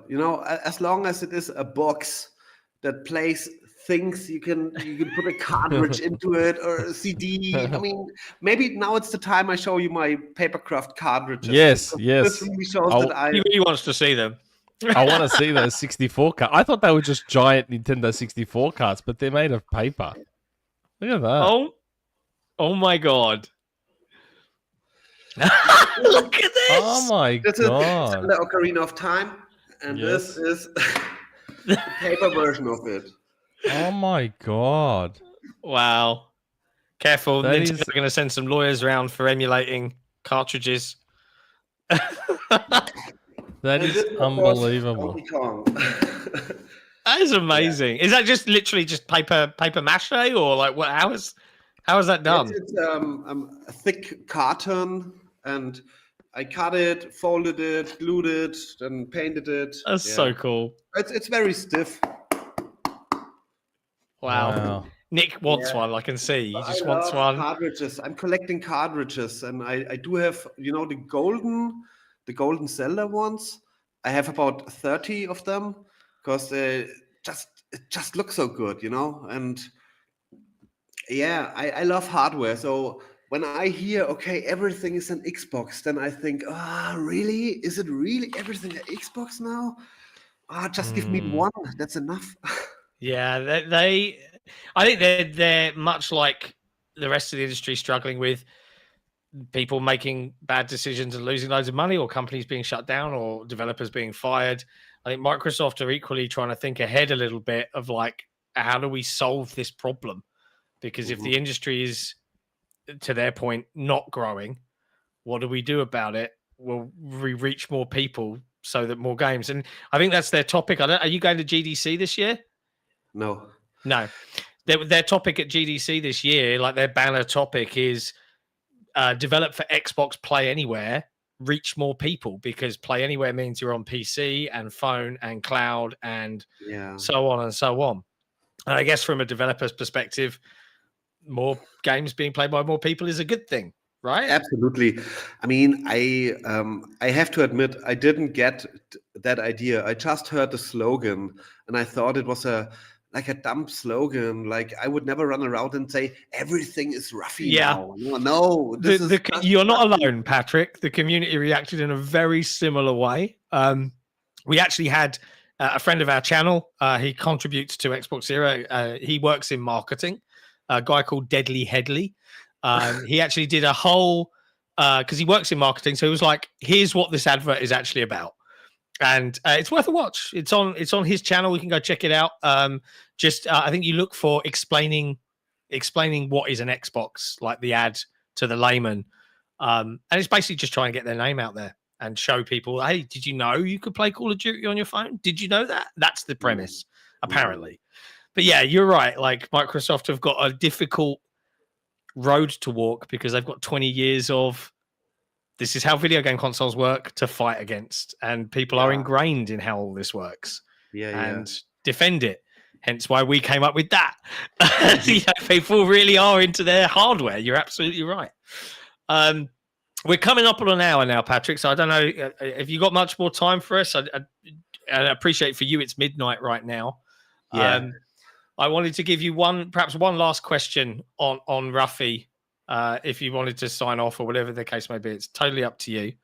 But as you look now, we've gone through your journey, 7 years of development. The game is coming out this year. I think you said that earlier on. There's no release date confirmed yet. but it is coming out this year. What's going to happen after you've shipped? Is it a case of you're going to be watching and reacting on feedback and maybe doing a couple of patches, or are you going to immediately start thinking about your next game? And is it going to be Ruffy again, or is there another idea that's lurking in the brain of Patrick that needs to be turned into a video game? We have so much ideas still for Ruffy, and so we will be doing Ruffy 2. That's Awesome. it. But yeah, very easy question. Of course, I love Ruffy. I love it really, and I'm really happy we have that swap mechanic, and we will go on with that. I will never ever start from scratch again with something different, like a pirate ship game. No, I won't do that. But if Ruffy is the pirate, then okay. If Ruffy is the pirate, yeah, no problem. But no, He can be the lead pirate in the pirate adventures that he's going to go on, but it will always be Ruffy. exactly. So he can change his flag. Like if he wants to go on stealth mode, he copies maybe the Brazilian flag, and then he switches it back to the pirate. And once he switches it back to the pirate, the cannons come up. So no, we are happy with Ruffy. So, but on the other hand, I do not even think what is after the release. This is the goal right now, and there isn't much more. I think our community and certainly ourselves can wish you guys nothing but the very, very best of luck. Having played the game myself, and I'm not normally one that really dives into 3D platformers. I skipped that. I was not a Nintendo or a Sega kid growing up. I was an Amiga kid. Me too. Amiga 500. Yeah, of course. 600 plus, baby. But I kind of skipped all that and I went PC for a little while. I had it in 64, but you know, in terms of consoles, Xbox was my first, like, oh my God, like beyond the Amiga. But I know Nick particularly is absolutely hyped. He was extremely annoyed that he couldn't play the demo because right now it's on Steam. So, folks, if you're watching, listening, Got to get a Mac version. Make a Mac version so I can play it. We hear you, Mac user. Yeah, all one of you. Yeah. But yeah, if you're listening, watching right now, or catching up on Spotify after the weekend, and you've got a PC to hand, be quick because the Steam Next Fest ends, I think, on March the 3rd. Keep me honest here, Patrick. So if you want to have a quick go of Ruffy and the Riverside, you can do so by downloading the demo on Steam. It doesn't take long, and it's really good fun to play. And obviously, we'll be keeping our eyes and ears peeled for an announcement of the release date. Perhaps we'll see a trailer at one of those shows at some point in the near future. And then we'll look forward to bringing our audience the full review.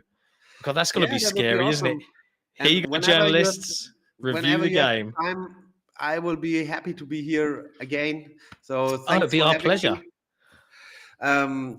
I think if there are more questions from the chat, I'm happy to answer it. If not, then I'm out because I've got two kids. One of them is even called Ruffy. So one of my sons. Oh wow! What? Amazing. They have so much energy, just like Ruffy. So I need to be slept out tomorrow. So, but I'm happy to answer more questions. So that's not. There was actually a second part to the last question that good old Collingwood asked that I forgot to ask, and I might ask it now. Now I don't even think I'm going to attempt to read this in German because he's asked this question in German, and I don't think I want to attempt to ask it in German. I think I can do it. Yeah, try. I think I can get it going in German. Yeah. Bist du ein Fan der amerikanischen Sitcom Friends aus den 1990er Jahren? Also, the question is if I am a fan of a certain sitcom show. American sitcom Friends from the 1990s. Friends, yes, of course. Friends, yeah, I watched it. Hey! It's an in-joke for the XboxEra panel. We ask every guest if they like the sitcom Friends. We're pleased to count you among the numbers of the righteous and correct. Yes. Friends is the best. Who didn't watch it? Exactly, yes, that's right. Friends is the absolute best. Me. You be quiet, I love Jesse. Friends. Patrick, thank you so much for spending an hour of your Hey, my Saturday pleasure. night with us. Really, really appreciate it. All the Thank best for you. launch. We'll be watching and waiting eagerly for the announcement of the release date. Until then, go get some sleep. Look after Ruffy. And I'll be waiting for the announcement of the Mac port. Can't wait. Wait for it. Wait for it. for a very long time. Thank Keep you. waiting. It was my pleasure. Really so cool. Have fun, guys. Thanks a Thanks lot. very much, mate. Thank you. Bye. Bye-bye. See ya. And there we go. That was fun. Zocrates Labs, developers of Ruffy and the Riverside. It was really fun to be able to chat with him. Socrates. I even sent you a message that was Socrates. You keep saying Socrates. I know. Socrates. Do I'm you like, know why? Socrates. Socrates. Do you know why I keep saying Socrates? Why? You're There's British. an answer. I do have a genuinely reasonable answer. I grew up watching Bill and Ted. Ah, yeah. Socrates! Socrates. It just as soon as I see the name, I don't read it as Socrates. I read it as Socrates. It's just a stupid brain thing. But that was really it's been fun. almost a year to the day since I reached out to him to be like, oh my God, I want you on the show because this game looks amazing. And just... Honestly, I'm bummed that you haven't had a chance to play it because, you know, I played through it for... I want to. Yeah, I played through it for a bit of I want footage ahead of the show so that Jesse could be running some B-roll in the background. And I was genuinely impressed. And you know what I'm like with indie games. Like, it has to do something pretty unique to kind of make me go, whoa. It looks so good. And the copy-paste mechanic is really smart. It's really, really clever. Surprised it And hasn't just happened before. works. And yeah. Like, and this is what I love. Like, hearing that story about a guy who, you know, played games, loved games, but never built one, but decided to just give it a fucking go anyway. Yeah. And here he is through 7 years of hard graft and grit and working at it, and boom, he's about to do it. Like, it is such an incredible story. And I love he's up there as one of my favorite guests of the year.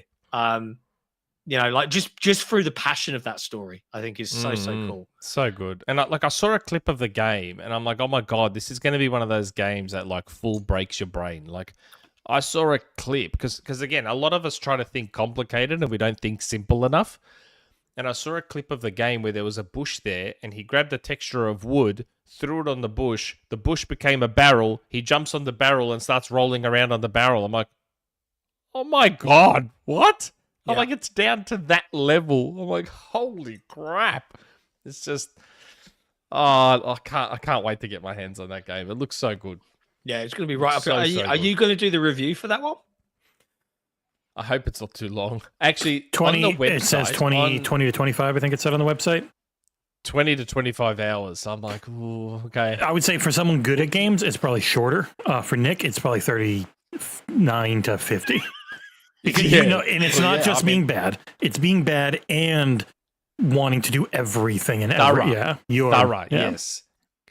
Because I wanted to 100% Prince of Persia, which is why my save file was like 45 hours. My save file was 15-hour Metroidvania. My save file was 15 hours, and I had like 90% map completion. Nah, I was like 45 hours, and I was 100% and was doing everything. I can't like when I'm full on into a game, I can't help myself. I have to do everything. Watching Like, John's gameplay here, it especially- would take him just as long. Oh God, yeah. I fully admit I'm not a man of the 3D platforming persuasion, right? But I was just experimenting and trying to figure out stuff. You know, I will have to ping him because you know, he was talking about watching streamers play and them not doing things right. There's a section, I think you already played it, where I come across this big row of metal crates, and what I needed to do was turn them into wood ones, but I'd already destroyed all the wooden crates in the area, so I couldn't scan the wood. I was like, what do I do? Like, I knew the solution, but I couldn't find any wood to scan. So I wonder if those crates could maybe respawn after a while. That would be a sensible. I'll have to ping him that bit of. I saw that early in the access. footage. What if you turned find the some top half of vine? the stairs into wood and smash them all? Yeah, so you yeah, can yeah. jump Were up. there It's any so cool. vines Like, that you could just climb? Not that I can see. Might always be another answer. Probably didn't look around enough. Maybe I didn't. Sue me. It looks like one of those games that I'm gonna like just full on explore every nook and cranny and try and 100% the shit out of it. So it's gonna take me ages. Yeah, I believe in you, bro. It looks so good. If you can do Smurf Dreams, you can do anything. Oh my god, that bloody game, man! Seriously. Oh my god. Anyways, lovely to see you all. Nick and I weren't here last week, so it's nice to be back for what will now proceed as a relatively normal show. We got to be longer than Nick was yesterday with Rand. No, we don't. We don't have to be that long. I have almost cracked 5 hours with Rand yesterday. God, madness. Let's start off with what we've been playing before we dive into the week's news. Mm-hmm. What have we been playing? Nick, what have you been playing? So, I happened to come across... I can't remember how I saw it. I still can't remember how I saw it, but I saw RoboCop was on sale. On PlayStation, it was $12.47 Australian. I was like, holy shit. So my first instinct, as the Xbox gamer that I am, was to jump on the Xbox store and go, I wonder if it's also on sale on Xbox. Jumped onto Xbox, it was on sale. $29.98 Australian. I was like, okay, so why 2.5 times the price? So for $12, I just bought it on PlayStation. And started playing it. God damn, it's a fun game. Yep. Yeah. Like, I was talking about it on Rand's show, so apologies for those who listened to Rand yesterday and are also listening here, but god damn, the game is fun. It's just simple, fun, feels good, straight to the point, walk around, shoot shit. It's visually quite surprisingly beautiful. Yeah. It's really Unreal Engine 5. The feel of... Yes, really captures the feel of Detroit in the RoboCop. It is Detroit, isn't it? Yep, it is Detroit. Yep. In the RoboCop movies. It captures that vibe really well. All the voicing, all the just... It's just good. Like, I don't... Like, there's not much to the game. It's very, very simple. It's a very old school-ish, linear first-person shooter just with the RoboCop theme to it. And it's cool. Like, I love the Soldier of Fortune style dismemberment. There were times, like, it took me by surprise. When I first started playing the game, I just expected it to be like most others. You shoot, some blood spurts, the characters fall down. First guy I shot, his head just fucking full popped off. His head just exploded and popped off. I was like, oh my god. Like, just like the movies. Really gory and, like, out there. Arms pop off, legs pop off. You can shoot them in the dick, and they grab their dick and go, ah! Yes, I think I did try to shoot a guy in the dick very quickly. But I love the way they really paid the attention to detail, where you zoom in and then it's got RoboCop's HUD that comes over where you can target the enemies and all that sort of stuff. Like, they really did a brilliant job of it. You can tell the team that made it obviously very much adored the RoboCop movies. They did with Terminator as well. I don't think they were as technically proficient with the Terminator game they made, which is still fun, but it was more like a survival game because obviously you're not a Terminator in that one. You are a person trying to fight Terminators, so it's a lot of hiding. And in this one, you just got to be a walking tank that blasts the shit out of people, though, much like in the movies. Which is surprisingly fun. Yeah. There's even some, like, as you're seeing it on the footage now, there's even some deformation in the environments and stuff. Yep. And, like, it was an early good showcase for Unreal Engine 5 and Nanite and Lumen and all that stuff, which you would have known if you ever watched this review that I did at launch, but you didn't. Oh, who said I didn't? No, I just didn't play it back You then. seem surprised by the way the game works. I thought I made it pretty clear. No, I don't. Mm-hmm. I don't seem surprised. It's more pleased. It's more happy that there are games like this still. I don't know how it did commercially. I think it did all right. I think it did. It did good for them. Mike Minotti loved it too, I think. Oh, yeah. I remember him talking about it a lot when it came out. It wasn't a critical darling. It was I gave it a 7, and I'm like, don't look at that and go, oh, only a 7. Go at that and look like, This is as fun as a 7 can be. Like, this is the most 7 fun game. This is what it was aiming for. It was aiming for a good 7. Well, it's because people are so used to big budget games that are aiming to be a 10. I know. Yeah. Everyone sees 7 as a bad score. It's not. Some of my favorite games ever are 7s. Some of my best friends are 7s. Good.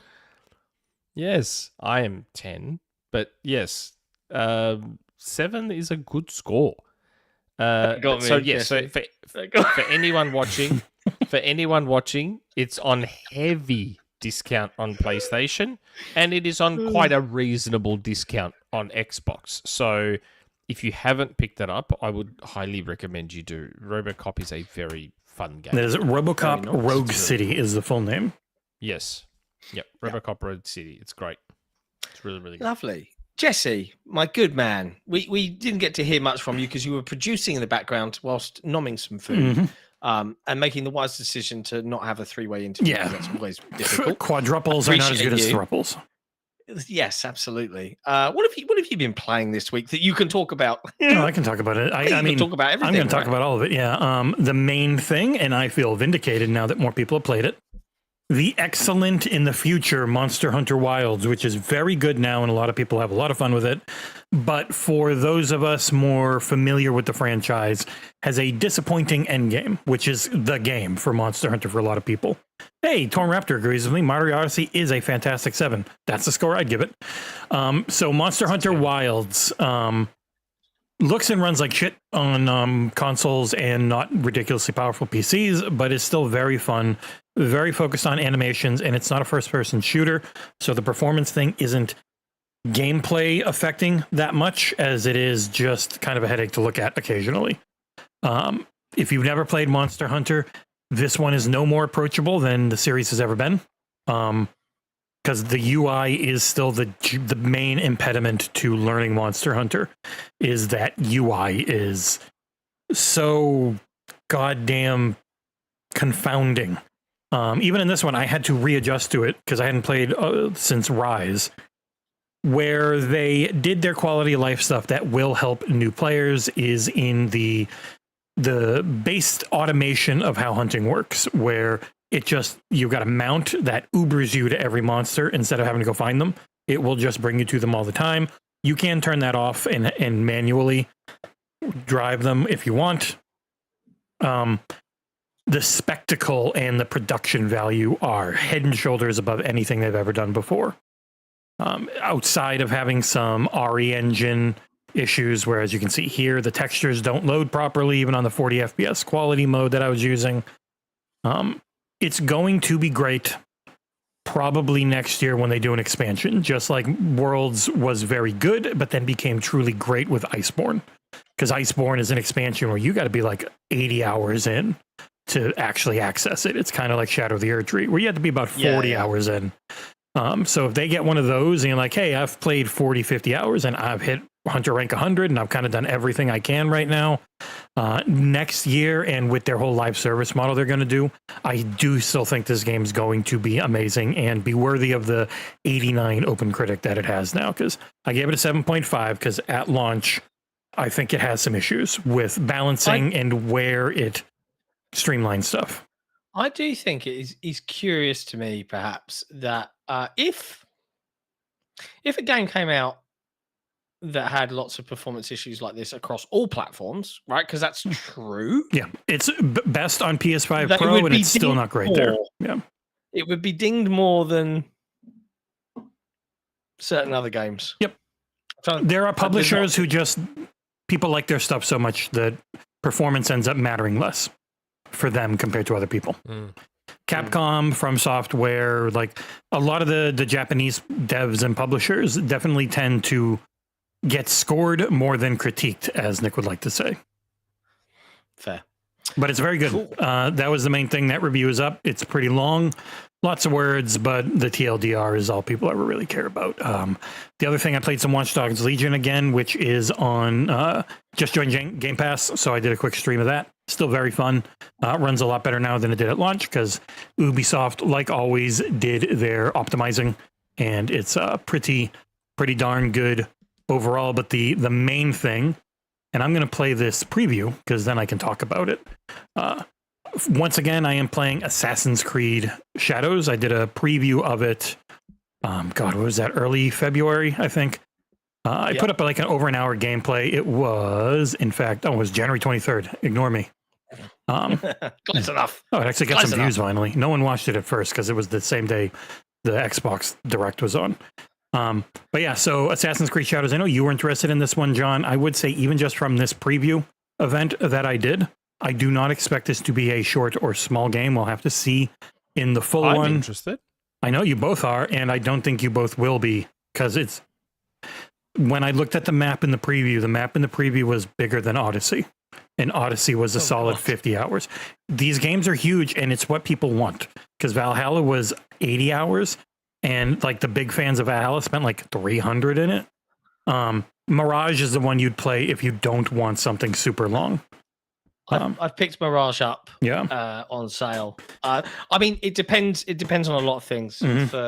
For Shadows, I feel like this is the one that's been in development specifically really more than anything else for this generation of consoles. So it's where I'm expecting or hoping to see the greatest evolution. What I saw at Gamescom. I want to be a ninja. What I saw at Gamescom, and you can play as Naue the whole time. I will say there are definitely times where you have to fight. You will want to be Yasuke because he is a monster in a fight. But everything else, you're just exploring the world. You're doing stealth. Naue played, and I was playing on their cloud with this, and it still felt pretty damn good. That's just why it's so fuzzy for this preview footage. But Naue is the best moving character in the series.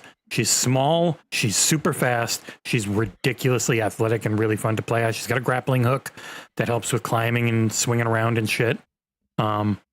And the most impressive thing that I've seen about this game was at Gamescom last year when I went in for a preview of their new Anvil engine and the world tech.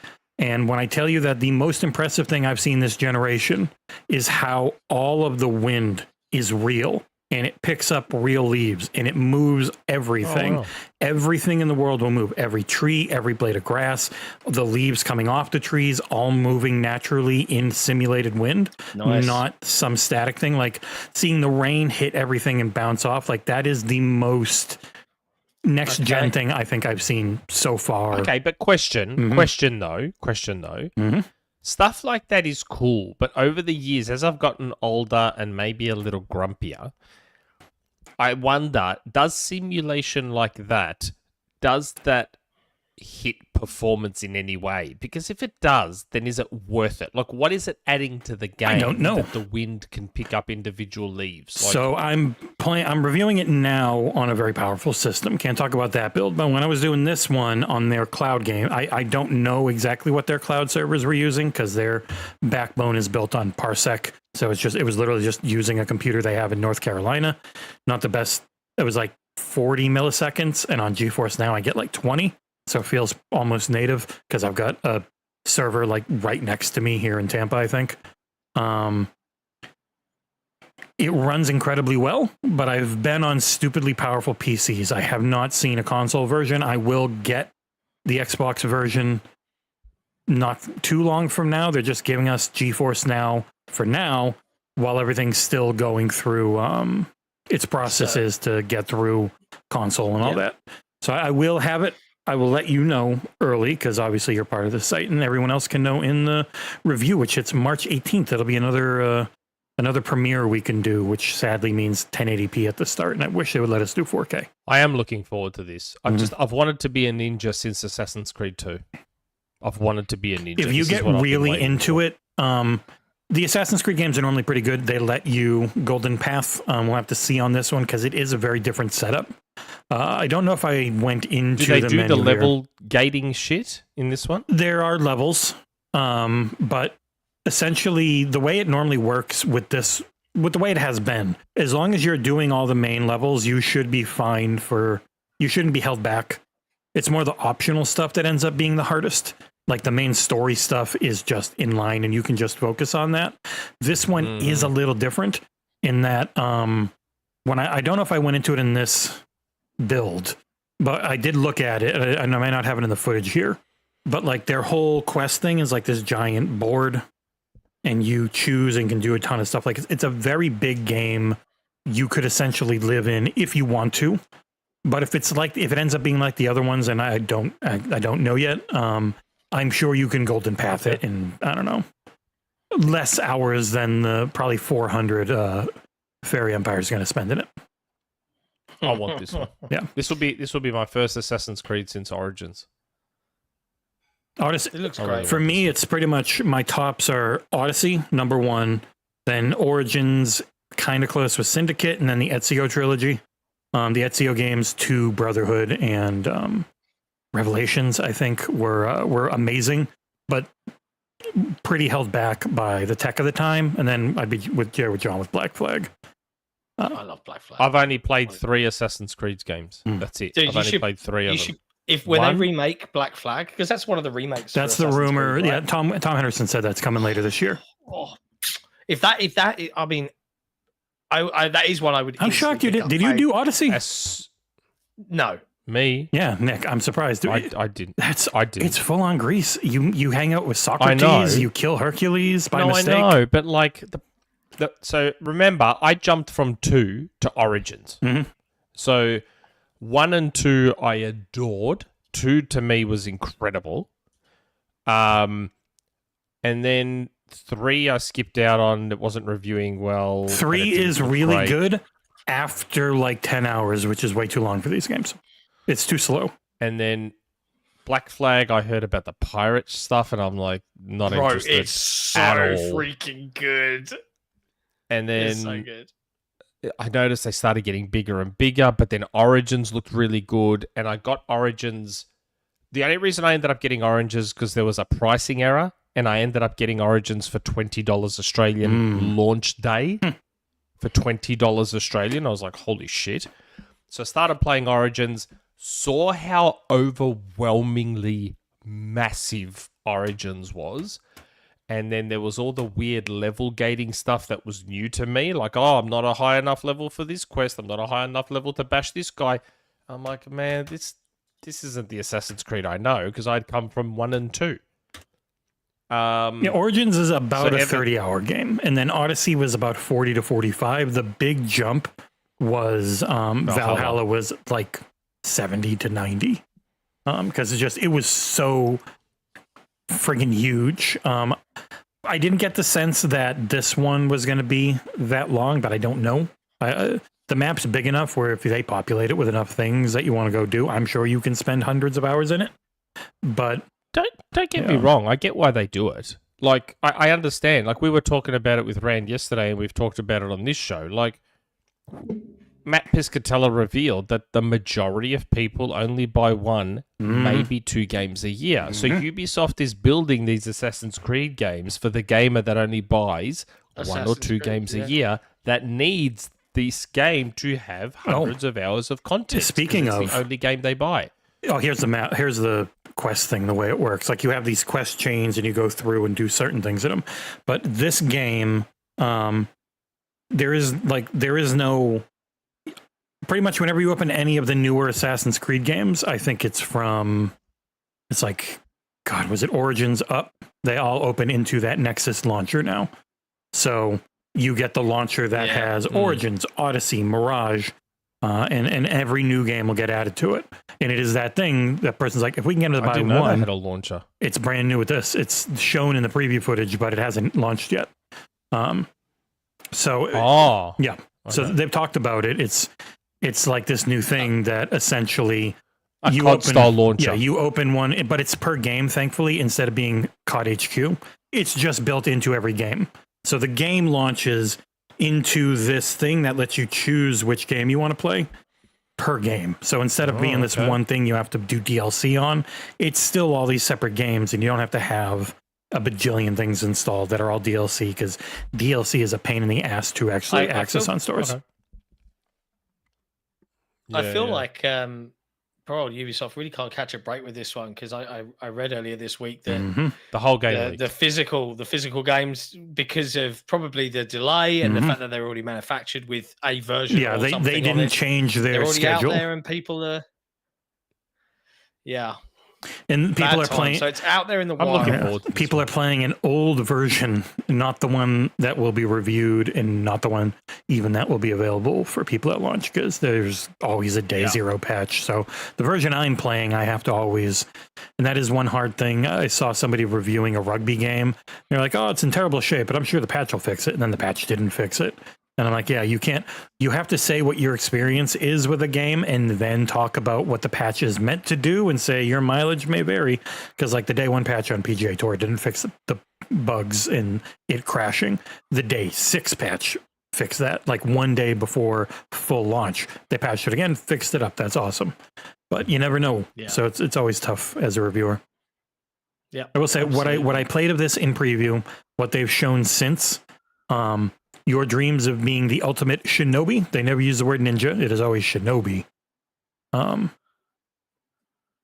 it feels amazing. And then when you're in a big old fight, when you are in a big old fight, like you can't avoid it. You're going to go have to fight a guy, which is the end of this preview I got to play. It was infinitely harder with Naue than it was with Yasuke, because I did it with Naue and it took me 20 tries because she is not great one-on-one compared to Yasuke, who I killed the guy in like 30 seconds with because he is fucking huge. Yeah. Yeah. Fair. That's what I've been playing. How good? Nice. How good is 2025 going to be though? We've got Ninja Gaiden 2 Black, Ninja Gaiden 4, Ninja Gaiden what's it called? Retribution? What's that? 2D. I don't remember. Yeah, animated one. Mm-hmm. Shinobi, Assassin's Creed Shadows. Like it's just nothing but ninja games this year. Yeah, it's a very ninja theme to things. Oh, so good. All we need is Mark of the Ninja 2 to get announced. Ragebound. Thank you. Threw me off by saying Ragebound. Ragebound. I've been Abdi. playing lots more Avowed this week. The addiction has been well served. I had to take a small break from Avowed, but I will talk about it briefly. I'm in the final area, and I have thoroughly enjoyed this, what I would describe as streamlined RPG experience. I saw a 5.5 out of 10 for that game yesterday. I was very surprised. You know, people are so fucking jaded, man. Yeah, I think Obsidian have made a really fun game that I'm having a lot of fun with. So kudos to those guys. I also think it looks absolutely gorgeous and it runs fucking great on my ROG Ally, which is really useful when I'm not there. But the game that I've been playing mostly this week, and we can give you an exclusive-ish 30-second tease if Jesse wants to load my 30-second Yeah, I teaser gotta trailer. get the unlisted. Yeah, link. it's somewhere in there. But Split Fiction is the newest game from Hazelight, the developers of It Takes Two, A Way Out, and I think Joseph Ferez did Brothers: A Tale of Two Sons. I don't think it was Hazelight back then, but he directed that game. And the premise is always on. Oh no, I'm playing your cooperative review. I'm kidding. experiences. Don't play that video. So this is an exclusive 30-second snippet that EA said, "Hey, if you want to you Do can free post 30 advertising for seconds." us, please. Yeah, right. And look, if someone says, "Hey, you can post 30 seconds," I've seen people that have just posted straight up boring 30-second clips. I was like, "No, I'm going to give you a little tidbit of everything." You can see me blasting through You're a hot dog. cyberpunk things. I'm a pig. I'm in a cop car in a cyberpunk city. It is. I'm looking forward to talking about it. You can watch my review on Tuesday, March the 4th at 4 p.m. UK time. I don't know what time. You gonna make it a You're premiere? sausage. Yeah, you're a sausage. You're a sausage at a barbecue. That's at a picnic. yeah. I don't. The thing is, there's so much that I could have put. I'm going to try and do this in a way that is not going to get me in any trouble. There's so much that I could have put in the review that I have not, because you should probably not be ruined. There's lots of fun things to find for yourself. And Yes. that's why I always go on that side. I think we do as a website to not spoil every mechanic and everything you do in a game. And then people are like, "How come you didn't talk about this?" And it's like, because it's fun to learn. Like that's why people play things. They like learning things. There are specific things that they've asked me not to mention, which I haven't, except very vaguely. So yeah, keep an eye out for that one on Tuesday. But I can't really talk about much more than that. I haven't, unfortunately, had much other gaming time. It's been a very busy week of stuff for me and some bleh. So yeah, there you go. You know, we're talking about how 2025 is going to be a great year, the year of the ninja. You know what else it's going to be great for? What? It's going to be great for control, a decent because they've sent me this new control, as well as sending Jesse and I some more control. They also sent me this gamer shaker. You know how I've had that black one all this time? I've now got this gamer one here with a PlayStation controller. It's a PlayStation controller. It's a PlayStation controller, unfortunately. It's like a PS2 controller or something. Yeah, it is. It just looks like a DualShock 2 because it's wired and everything, and it's even got like the square and the triangle. But I got that with my most recent package. It's pretty cool, but remember, I even snuck a little control promo in on Rand's show yesterday, and Rand got a bit annoyed about it. I was like, "Hey, Rand, you had some control?" He's like, "Wait, we're sponsored by 4XP." I was like, "Yeah, but 4XP is like an energy drink. Control is a meal replacement, so you have control for breakfast. And if you want to drink some 4XP throughout the day, not a problem. It's fine." It's funny, you've just reminded me as well. One other thing that I can talk about, and this is an amusing anecdote that Jesse will probably find hilarious. The lovely folks at Turtle Beach dropped me a message and said, "Hey, we'd love you to check out one of our controllers for review." And I was like, "Yeah, sure. Send it over." And they did. And then Jesse's like, "Cengiz reviewed this." Turtle Beach UK, not talking to Turtle Beach US. Instead, I'm going to shine a light on Cengiz's review because I think it's a fair one. But they sent me through this, which if you haven't seen it, Nick, you might not have seen this. This is the Turtle Beach Stealth Pivot, which is here. I've been playing. I played Split Fiction using this. Now, this looks like a nice pad, right? It's got bumper buttons on the back here. It's solid. It's wireless on PC. It's got a dongle. It's wireless on Xbox as well. It's not wireless. It is wireless on Xbox. Yeah, they use it. They use it. Wireless. It's not wireless on Xbox. It uses a cable, but it's got a dongle. But here's the cool thing. I twist the sticks in like this. This blew my mind. Are you ready for this? I twist the sticks in, and if I'm playing a fighting game, well, then I'm just going to flip these modules around, and boom, it's a fighting controller. Oh, wow. And then I can flip them back. Boom, it's a normal controller. Or I can mix and match. That's cool. And it is genuinely cool. These are Hall Effect sticks. Yeah, Turtle Beach. If only it was wireless on Xbox, I'd get that. I've only used it on PC, so I just need to check. It has a dongle. The dongle is normally for both, and he has a little switch between them. Because I'm sick of my fucking falling apart Elite Core. Yeah, I don't controller. think it is wireless on Xbox, I'm afraid. But it's wired on really Xbox. Nifty. The Ultra really that I have is wireless. It's got stop triggers as well, so you can do like you do on the Elite, full press or not. Yeah, if you want the wireless, their version of the Elite, Nick, is this one, the Stealth Ultra they sent me. This uses a dongle to be wireless, and it's Hall Effect everything with their back buttons, and it's got the puck for charging. This is the one that has a screen on it that I never used, but like it's their full on Elite version. Okay, very nifty. It's also $200 US. Worth checking out, folks.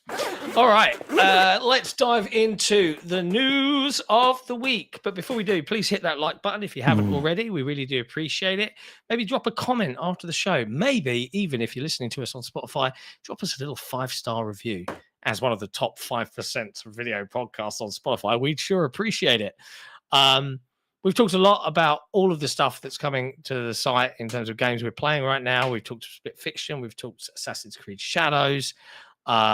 We do know we've got other stuff upcoming. I'm going to be taking a look at Fragpunk in the coming weeks. We've got other games being reviewed. We're just busy boys and girls, really. It's a busy, Wow, I busy wrote out time. a whole list and you don't even want to say it. Oh, I didn't know. I wasn't sure. Okay, well, I can say all of them if you want. Yeah. We're reviewing. Sorry, we're closed. We're reviewing Wonder Stop. We're reviewing WWE 2K25. Maybe. I haven't heard back from that one, actually. Oh, see, you put that on the list and then you give me a We do it maybe. every What's year. going I've done on? it twice in a row. We appreciate you guys. You guys make it all possible. If you love what XboxEra does, do consider heading to patreon.com/XboxEra. And in fact, Jesse, would you do me a favor, my good man? I've enjoyed my time with this, but I believe in giving back. Let's do a giveaway on the community for someone to win this, and I'll ship In it the to them. UK or Europe? I will have to make it that. Do it everywhere. Do it anywhere in the world. Fuck it. Anywhere in the world. I'll ship you this bad boy.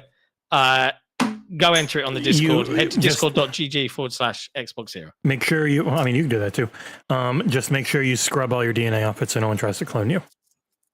I could do with another couple of me's running around, causing havoc. You already got two of them. You don't like them. Murders. All right. That's true. Let's talk news. Let's talk news of the week. And the big banner headlines are both kind of sucky. The first one we'll talk about, because this is the Xbox Era podcast, is, of course, the announcement that Fable is delayed to 2026. And to answer Trav in the chat, will I ship it tariff free? No, mate. No, I'll ship it. My cost. We'll ship it. Don't worry. No cost to the people that enter. Fable delayed to 2026. How are we feeling about that? Nick, let's talk to you, because Jesse and I kind of briefly discussed it on headlines a bit, I think. I discussed it at length yesterday too with Rand. Well, surely no one should be surprised by this. No, Like- I think we kind of called this, right? Well, yeah, like Didac 3 had a community question back in January for us saying, what do you think is going to get delayed? What do you think? Do you think Fable?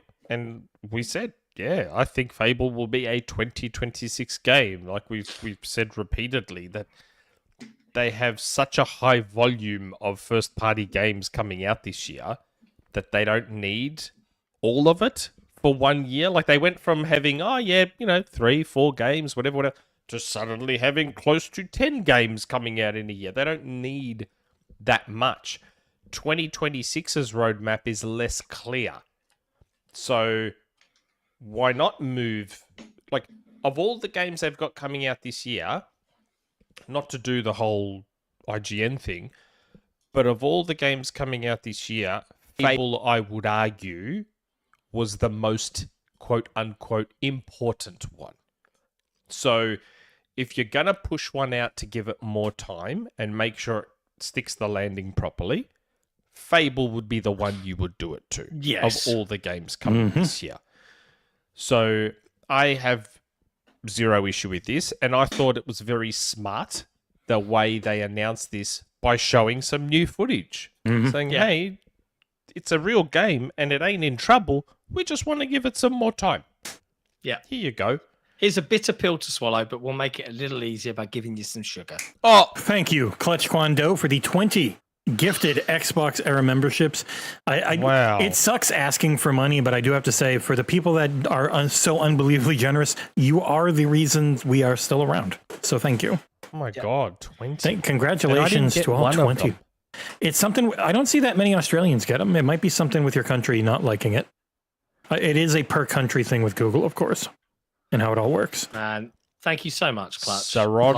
Sauron Grant, BT Maverick, Ray Oid, Jonathan B, Ray, Book and Beard, Richard Omega, Joshua H, Blue Moon FC, Leo Zambrano. Can you put a little bit more emotional, like, a little bit more DT Frank, vibe Zadaris, into these? Oh, gee, Snippy Lock. Aaron Banks, Danny V, Emily Danny Bubble. 5, Come on. Mr. Bubble 647, Tony Grasso, Jason D, and Emily Podmore. Oh, no, don't get all excited because there's you an went Emily. like this, Nick. And Emily. Emily. Oh. See, Emily. you know what we got, John? Cancelled. You're going to get us cancelled. What we got, John, we got the Nick reading a review voice. Yeah, that is the Nick reading the review voice. Hello, everyone. It's Nick here from Xbox Era. Normally a communicative and chatty fellow. Today I'll be reviewing Smurf Dreams. Yeah. No, that was my voice just for Smurfs. In one fell swoop, Quetzalcoatl has given about a quarter of the memberships of people I had to permanently hide on our YouTube comments, because holy shit, did this pull in the chuds when you put this gameplay up. My God! It did pull in the chuds. They don't like that the main character's a lady and he's covered in mud. And hideous and ugly and trans. I'm like, what are you talking about? Have you seen the original model that the in-game character is based on? Like, excuse me for being slightly like, I don't know, crass, but she's super hot. Like what? Like it's an in-game model. And the face looks like her, except for she's not. People get really used to everyone has to be super made up as well. Like especially if you look at something even like Mecha Break, every character in that has full-on makeup all the time, no matter what they're doing, and it's just a very different look than actual real life. But yeah, here's the thing. There is one thing that has been a topic of discussion in my friendship group with regards to Fable when that footage dropped. You know, obviously I quickly ignored my children, yanked it into DaVinci. Don't yank anything. Whacked the Fable 2 soundtrack over the top, and boom, just like that, it does better than 95% of our videos. Thanks, internet. But there's a lot of conversation going on around a modern Fable game and what the character should be. Now, OG Fables, you were a character, a predetermined character, with a predetermined past and story, and your actions in the world and your morality affected how you looked. Now, in the sequel, I think Fable 2, you could be a boy or a girl, and I think the same was true of Fable 3. But I don't recall you ever being able to never been a character creator. Nope. Your character. Now, question for everybody, for the chat, for the panel: should Fable of 2026 allow you to still follow that morality system that adjusts the look of your character over time, but should we be able to create our own, or are they going to keep it to its roots and give you a fixed story and there's no customization there? So what do you think? Is this just the default, like the default shepherd of the Fable universe? If you know what I mean, you had male shep and fem shep. Is this just that? And we can go in and customize it, maybe? Like, what do you think the developers are going to do? I don't expect customization. I would expect body type 1, body type 2, maybe body type 3. Like, give you some basics looks, and then from there you shape it with your actions, because that always was like one of the differentiating factors. That because otherwise Fable wasn't anything nuts. It was just a fun action role-playing game, but that whole morality system and how it shaped you was like its hook. Have they actually said if they're keeping the morality system or not? We know nothing. Not a sausage, mate. But I mean, it is a defining feature of Fable. Yes, and the new footage does show that they haven't forgotten the things that make Fable Fable. So she kicks a chicken right at the end of that footage. The wolf, I think, has some significance. The Balverine. That's a Balverine, yeah. I don't know. I played Fable 25 years ago. There's horsies, first time. It looks real nice. Yeah, first time seeing open world horsies. God, this footage quality is so bad. I wish they put it out in 4K. The giant rooster. Yeah. What was it? Is that a thing or is that new? I think there is. I'm sure there's a quest in one of the old Fables where you fight someone in a giant chicken costume. I could be wrong. There's sausages being cooked on a trap. Yeah. They're very good looking sausages. Yeah. Again, like watching the footage when I saw it come out, and again, it's pre-alpha. I know it's early. Rand indicated that it's very, very early. It's some of the same footage that Jez had shown him last November, which would probably put this footage at, I reckon, around 6 months old, give or take. So I had minor quibbles with it, just to nitpick, like the frame timing looked off. Like it's 30, but it didn't look like a playground smooth 30, like we know. Yeah, it's very far away from all the final passes they would give something. So you see the things that you hope they work on, but you understand how early it is. Yeah, the fidelity on offer is for a pre-alpha is what really and also surprised me. Who knows what pre-alpha means for them? And I think a lot of people get hung up on that too. People are like, if it's pre-alpha, it's not coming out next year. It's there is a little bit of face saving going on there, right? Covering one's arse, Yeah. I think, from Microsoft, perfectly legitimately and quite rightly. Here's some new footage. Slap pre-alpha on it so that no one can go, oh, this texture's shit, and immediately spawn a thing. Of course, Probably. it hasn't stopped the internet. One No. person makes a theory, a singular theory, and this is it. And I love how this theory has immediately become fact. The theory is, I wonder if it's been delayed so it can be day one on PS5, and boom, PS5. the new narrative is born, and off we go. And it's like, this is a problem that it's off Microsoft's own doing. Well, Admittedly. Microsoft's created the problem. So. Yes, but it is frustrating that a thing that no one knows, this is a pure guess, has become the narrative. Just by speaking it aloud, it's become the talking point. And that is a problem for every single, unfortunately for Microsoft, game, is the conversation becomes, when do I get to play it elsewhere? And that is a really bumpy ride for Microsoft interesting. Like, I've always, and this is what pisses me off about this whole griftosphere and the bullshit that goes on Twitter and all that.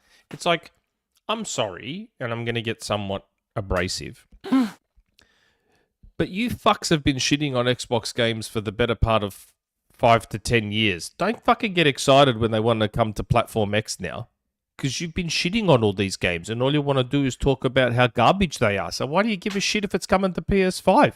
It sucks, doesn't it? So why do you care? Like, why are you all so excited now? Oh, it's going to come to PS5. So the game's garbage, isn't it? Why do you want more garbage on your platform? It's the people that, when asked what could Xbox do to win you back over, and they say nothing. There's nothing they can do. At that point, you just have to ignore them, because it's not good faith. It's bad faith, and you can't talk logically with people who have made it very clear that they don't actually care. They are mainly there just to work people up who those people think they care. But the reality is the people they're listening to, they don't give a shit. They don't actually believe it. They just want your engagement. And that's why I block them all, and then they get mad. Yeah, and Exactly, it's amazing Jesse how mad James. they get. What Jesse James said is right. Yeah, it was all Game Pass fodder. It's been Game Pass Pass fodder slop. for the last 7 years. It's been Game Pass slop. But, all of a sudden now, I read this story earlier today. I think Clutch Kondo just said it in the chat. No one cares about Forza. Well, excuse me for a second. I read earlier, and I think I've got the screenshot somewhere here in front of me. It is topping the pre-order charts on PlayStation Store in multiple countries. It is number 3, 4, and 13 in the US, number 1, 2, and 9 in Canada, number 1, 3, and 8 in the UK, number 1, 2, and 7 in Germany, number 1, 2, and 7 in France, 1, 2, and 15 in Italy, 1, 2, and 8 in Spain, 1, 2, and 8 in Portugal. Typical, aside from US, Canada, and UK, this is PlayStation land. Game Pass. I said it on Xbox 2 yesterday. It actually astounds me that Forza Horizon has become the mainstream racing franchise around it's 40 the million thought of that players is just on crazy to me. PC and console. 44.2 million now. I looked it up today. For me, it was the moment I saw it mentioned in the TMNT movie, when they were making that joke about driving in the turtle van, and Donatello was like, "Oh, I've been practicing in Forza Horizon." I'm like, "Holy shit!" Yeah. Xbox franchises don't tend to get mentioned until in they mainstream media. Only ones they've bought, like Minecraft, which had another trailer, which looks very Minecraft. Yeah. It's like the most Minecraft it could be. It is very much one of those. But the funny thing is, you were listing multiple slots, and it's another news story we have, and it's that Forza Horizon has all of those versions, including the full $60 get early access version, which is nuts for a port to have an early access version. Go get that bag. Go get that bag and fund me get more some money Game off Pass them. slop, please, Microsoft. Take some money off them. Why not? If you can get free money out of 10 million PlayStation players, why wouldn't you? Yeah. Get some free money And out of it them. is a good value upgrade, because it's not just the early access like Avowed was. They've got an expansion. They've got a lot of stuff you get with it. Not just early access, which is always good. Make no mistake, I'm still overall unhappy about how this stuff is happening. Like, my position hasn't changed. But if you're going to do it properly. Like, scam them. Has your position not changed even with everything Matt Piscatella has said about how the industry is working? How it just doesn't work the old way? Not even seeing how studios don't buy anything, are closing and losing their jobs. You don't think most customers just don't buy anything? What's that got to do with Xbox putting their games on PlayStation? Because they want to keep their studios alive, and each studio has to run itself like a business. They need to sell more. Like the reality of it is, even no matter how big they are, those trillions in the bank aren't there or billions in the bank aren't there to help during the slow times. The teenager in me does want to see all the shit go down. I'd love to have seen, an extra wide Phil Spencer storm out, on stage at the showcase and go, Call of Duty exclusive. Just start lifting off all of the IPs they bought just for the lols. Like, that would be it. The immature side of me would laugh my ass off. But it's just not something trillion-dollar Microsoft can do. They just can't. And I've just come to terms with it now. I do want to call this out in the chat from where is it? Who's Geordie Johnson. He says, why do people call it Forza? The reason is because that is actually how it's pronounced. There's actually a tweet. Forza Italia. There's a tweet from Forza Motorsport back in 2019 that literally says, we really, really, really, really, really, really, lots of reallys, need everyone to know it's pronounced Forza. So there you go. Yeah, Forza. That's how it's pronounced in Italian. Forza Motorsport. With your hands got to go up. I'm surprised more people didn't know that. Yeah. It means force, like energy, I think. Yeah. No, but direct translation. Yeah, I thought it was power. Power is force. It is literally the word force. Because I remember doing the console wars when card. When it said like that, like Forza Italia, Forza, it's got another meaning to it. I can't remember. My ex-girlfriend was Italian and she explained it to me, but now I've forgotten. But yeah, it's in the context of saying Forza Italia or something like that, it's got another meaning. Yeah, it's like we are powerful type of thing. Now, Nick, we were talking about just locking it up. Obviously, this Fable footage came from a Xbox official podcast where Craig Duncan, who was the ex-head of Rare, is now the head of Xbox Game Studios' entirety. Did an interview, spoke about a bunch of different things. I wholeheartedly recommend going to check out the show, the official Xbox podcast, if you are so inclined. But one of the things he was asked and commented on was multi-platform releases. And one of the things that he actually took some time out to kind of talk about was the attitude of game developers working for Microsoft, in that they want I'm paraphrasing here, but all creators, because I'm trying to find the quote but can't, because I swear it was in our Discord somewhere, all creators want to have their games played by as many people as possible. So it's great for our developers because their games are everywhere.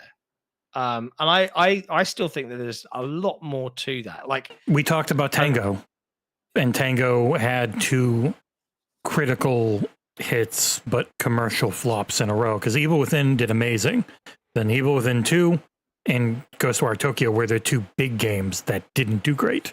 Then they had Hi-Fi Rush, which did fine for its scope, but like, when studios have a big miss nowadays, no matter who you are, like, as we will get into in a little bit, it's really goddamn hard to find that funding anymore. That's what happened with Arcane. Arcane made amazing critical hits, but their games never really sold that much, because people have bad taste on the whole. That's why they like reality TV. Yeah. So, yeah, I mean, do you think there's much water in that? Do you agree? Because like I sit there and I think about, he has to toe the company line regardless. Yeah, but if I was hiring and we're like, come work for Xbox. And the developer will be like, oh, the third place platform? Oh, no one's going to play my game. Like, would that be good enough for you if you were like a savant creator? I don't know. Is there an element of that to it? Is it real or is it just bullshit? What do you think? What's your take? Of what? Like I'm not sure what that's you're that's asking. real. Like, of course, developers all want their games to be played by as many people. Do you think that by Microsoft being in third place, and if they were all exclusive still, I that don't think developers it's would I don't think it's third place that's the issue. like. I But don't think the third place smallest is the market issue, share like- is what I'm saying. Yeah, but like it's still ultimately 35 million consoles. Yeah, that's not. It's I not small know. fry. I know that we come from a place of old school where a successful console would generally mean you're selling 80 million plus units. Mm-hmm. But the reason I always found that the console sales in and of themselves are a little bit of a fallacy is even if you're a console that has sold, 80 million, like, the PS5 has sold 75 million consoles. Shipped. Yet Ratchet and Clank has still only sold 2 million. So the fact that you've sold 75 million, 100 million, 150 million, that doesn't technically guarantee success for your game. It's like the Switch. Yes. They've sold 140, but it's really heavy on their own software as much as anything. Yes. Yeah. And there is a discussion to be had. There's a discussion to be had around different platforms having, I guess, different, like having a focus on different markets. So, for example, for the longest time, and I would argue even to this day, you've got a better chance of success on Xbox if you're a first-person shooter, let's say. Yeah, like I think Versus Cliffy B should have being a- launched Lawbreakers Correct. on Xbox. To me, yes, like we had talked about with Lawbreakers. Lawbreakers would have been more successful. I'm not saying it would have been successful. I'm just saying I feel it would have been more successful had it launched as an Xbox exclusive versus a PS4 exclusive. Because at the time, all Cliffy saw was, there's way more PS4 players. But what Cliffy, and he kind of admitted to this on our show, what he didn't think was, well, hold on, my legacy is with Xbox and Gears of War. Xbox is the first-person shooter console. Lawbreakers should probably be on Xbox. Like, all my fans are there. All the people who love me are there. Yeah, from the creator of Gears of War. Yes, despite there being way more PS4 users. Titanfall 2 did almost equally as well, if not better, on Xbox than it did on PS4. For logical reasons. Titanfall 1 was on Xbox. Xbox is the first-person shooter console. So it's not always as simple as, well, this console has sold more, let's go there. There can be a little more nuance to it than that. That's a fair point, mate. Mhm. Fair point. That's one of the hardest things. That's what we were talking about with the Ruffy guy. That discoverability is the hardest thing. And I do think Xbox has tried to help a bit with their indie selects and some of their other programs they do to try and push stuff. But like even if you look at the Steam Deck, which is everyone in gaming coverage's favorite handheld by far, and they think Tom Moran's like, it might have sold more than 4 million. I'm like, Jesus Christ, that is a lot. That is a success. But it's just we got so used to like, the worst That's right. console did what 18 million with the Wii U. Like it's just it's such a Wii different U level. did like 13, 13, and the Dreamcast did like 10 or 11. And the Dreamcast is one of the best ever made, and people are dumb. But That's like what I mean. Like it's their market's still fine. Like if they are everywhere and they're able to sell 30 plus million consoles every generation, I think they'll be fine with that because they're not going to be losing money on them anymore. Can they do that? I have no idea. But this is sort of to go because I got off track and forgot my original point. So yes, they've sold 30, 35 million consoles, whatever it is. But it's not just about a third-party game or an indie looking at Xbox going, it's only 30 million consoles. It's about, do games like mine traditionally sell on Xbox? Mm-hmm. Yeah. You know what I mean? So it's not just as simple as the straight console sold number. There's a little bit more to it because 30 million units in and of itself is fine. Like Halo, which I would argue is one of those rare cases where an exclusive did sell a console. Yes. The brand would not exist without Halo. Yep. That sold 8 million on an install base of 24. Yeah. It's a 30%, 33% attach rate. Mm-hmm. So you could sell that many copies on such a small install base. I don't think install base alone should be the defining factor. Yeah, that is a very, very good point, mate. That is a very good point. But like, it feels like outside of like every now and then, although saying that, Monster Hunter Wilds appears to have done it despite performance issues. You know, most people are going don't actually crazy. care about performance. They don't know it can be better. No. That's why they're still playing Call of Duty on a PS4 or an Xbox One. They don't like one of the hardest things to sell this generation is how much better consistent frame rate and loading speeds are. It's just really hard to market. But if you try and go back and use a PS4 and Xbox One or even an older console, like the loading times are so bad. It's painful. I set up my old Xbox One X for my son to keep at his mum's house. So that God, that was a good console. It was a great console, but The One X was actually a good console, man. But bro, loading it up and trying to go through like loading games, I know. God, I know. That console paired with an SSD would be... Yeah. You could put the externals in, it was a little better, but not much. Good console, the One X. Mm-hmm. Like gorgeous design. Like, and I'm talking like all time as well. Yeah. Like that was actually just heavy as a brick. Like you could feel the quality. Solid, premium. You could murder a man with that console. Like that Gears of War 5 1X that I the had, laser etched one of the most beautiful pieces of hardware I have ever seen with my own eyes. We did sell ours to get my wife's Series X because we didn't have enough money otherwise, but it was hard to part with it. I sold mine Super too. chat from Assassin, who I think also did a message. 2 messages from he Assassin. Did a members message and a thingy. Grand Benefactor Assassin. Good to see you grumpy but lovable old men again. It's like watching Tom Hanks and Robin Williams debate Clint Eastwood. Don't worry, Nick, I'm on your side. Fucking oath, mate. He also has a super chat. Nick has a point. JRPGs, PlayStation has it down. Fighting games, Sony owns Evo. FPS, PlayStation has COD on the box for the right gen. PlayStation has all but the RTS, Western RPGs, and multiplayer genres locked down. Yep. I would still argue Xbox is probably the first person shooter box. In sports games for America, it's still pretty big. It took COD back. It took the COD crown back this year or last year, didn't it? So I it would became still the argue. default place. I don't think that DNA will ever leave Xbox, thanks to the 360. And the fighting game community still prefers Xbox because it has the best latency outside of PC.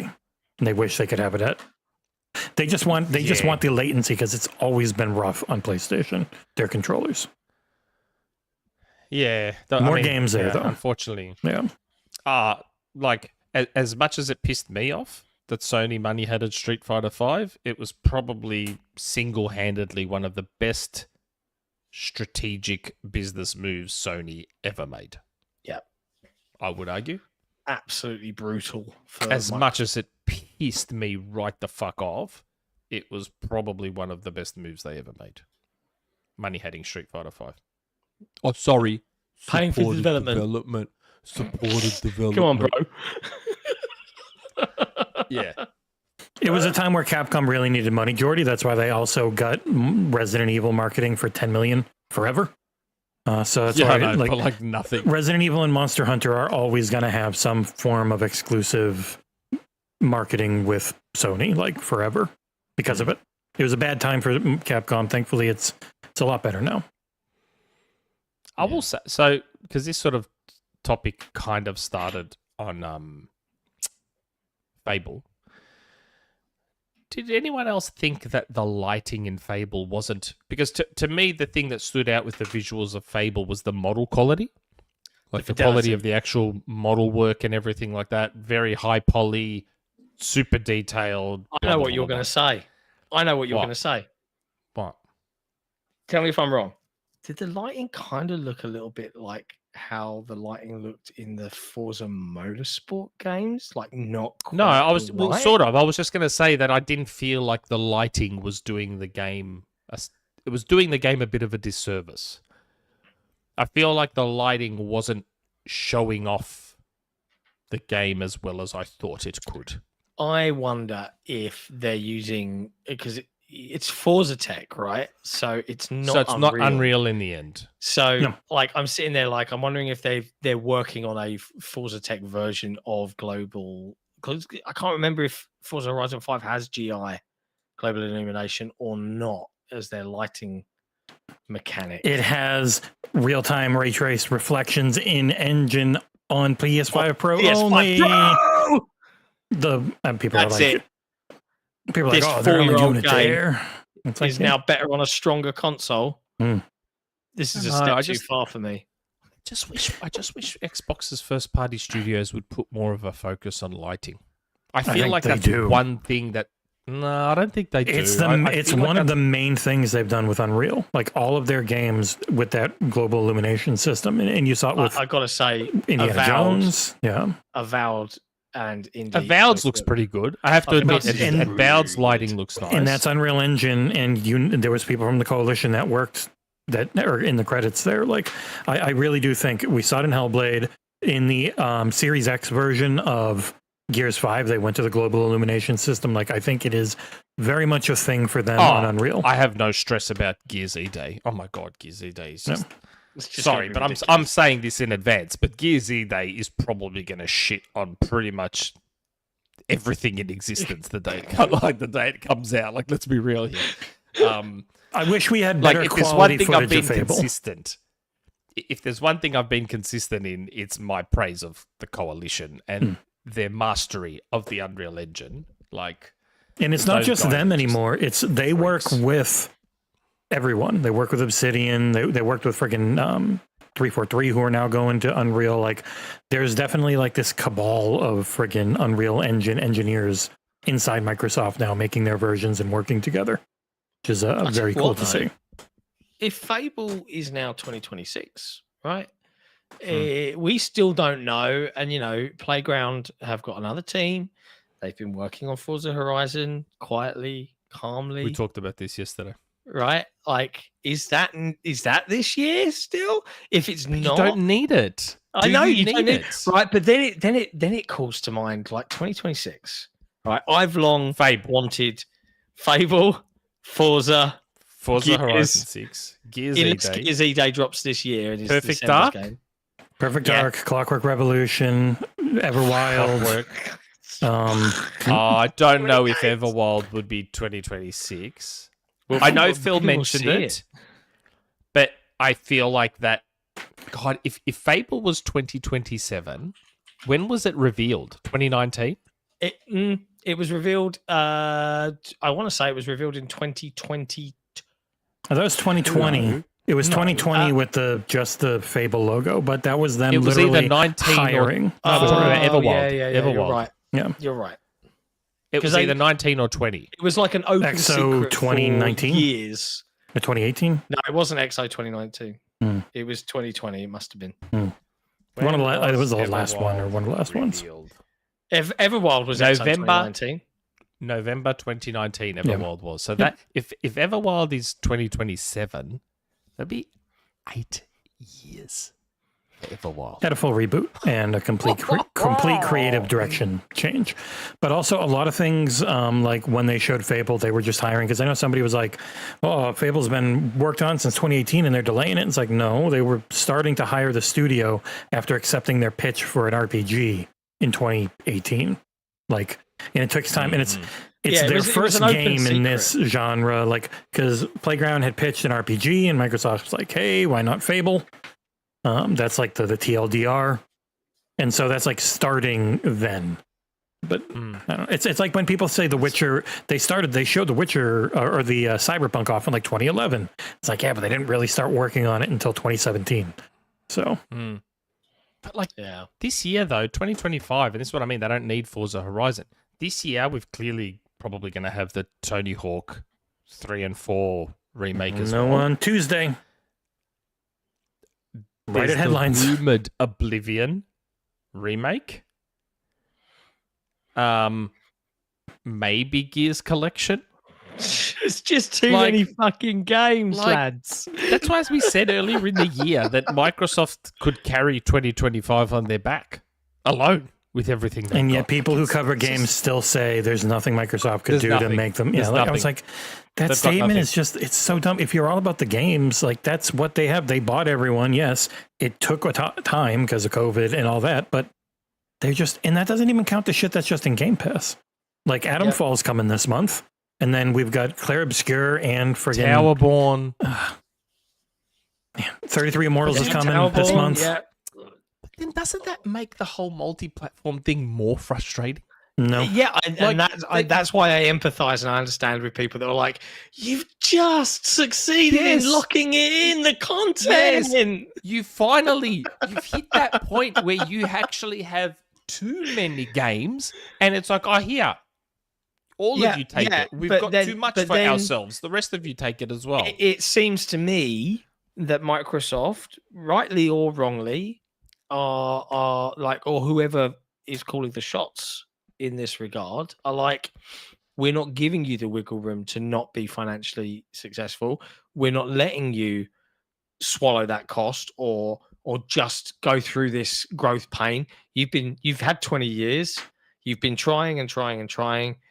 It's not working. You have to do this now. Like I what- feel like that's just how it is. What do the Forza Horizon 5 numbers on PlayStation show? That Show- series, it's only ever been on Xbox, and people wouldn't get an Xbox to play it, but they will buy it there.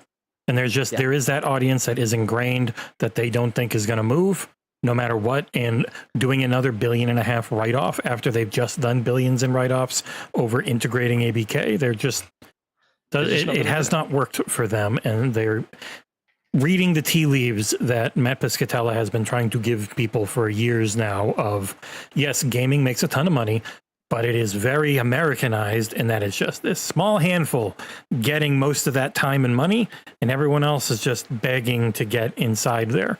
Like the only reason Microsoft has one of the top games now is because they bought it. They bought Activision Blizzard King. It was like the only way to crack into there. Either you work with the biggest IP on the planet and hand away an insane percentage of what you make with Marvel Rivals, or you like just try desperately to figure out how you can keep making money, because you have to make more. You can't just break even. It's not allowed. Yep. It's an interesting one. And like we're talking just purely about Microsoft first party here. Like we just did, Jesse and I, we did a live stream with us. So I don't know if you watched it, Nick, but they just did the Idea Xbox showcase. And it was with, good. IGN, and it was a solid indie showcase. We've got 33 Immortals, which is a Microsoft partnered game launching March 18th, I think, in game Yeah, preview early and access, yep. We've got Blueprints coming to Game Pass. We've got Buckshot Roulette coming to Game Balatro Pass. came to Game Pass. Balatro came to That Game Pass. We've got could not have been cheap. Descenders Next coming to Game Pass. Echo Weaver, Game Pass. Jump Ship coming to Game Preview and Early Access. I cannot wait for that game. Where's I'm Jump Ship? really I gotta sad find Jump that Ship for John. I love Jump Ship. Jump Ship for the win. It's up there. My most anticipated indie game of the year. Moonlighter 2 coming to Game Pass. Outbound coming to Hotel Game Pass. Barcelona. Hotel Yep, Barcelona. from Swery.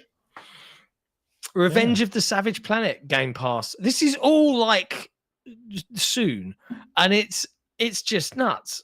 We're still not even like.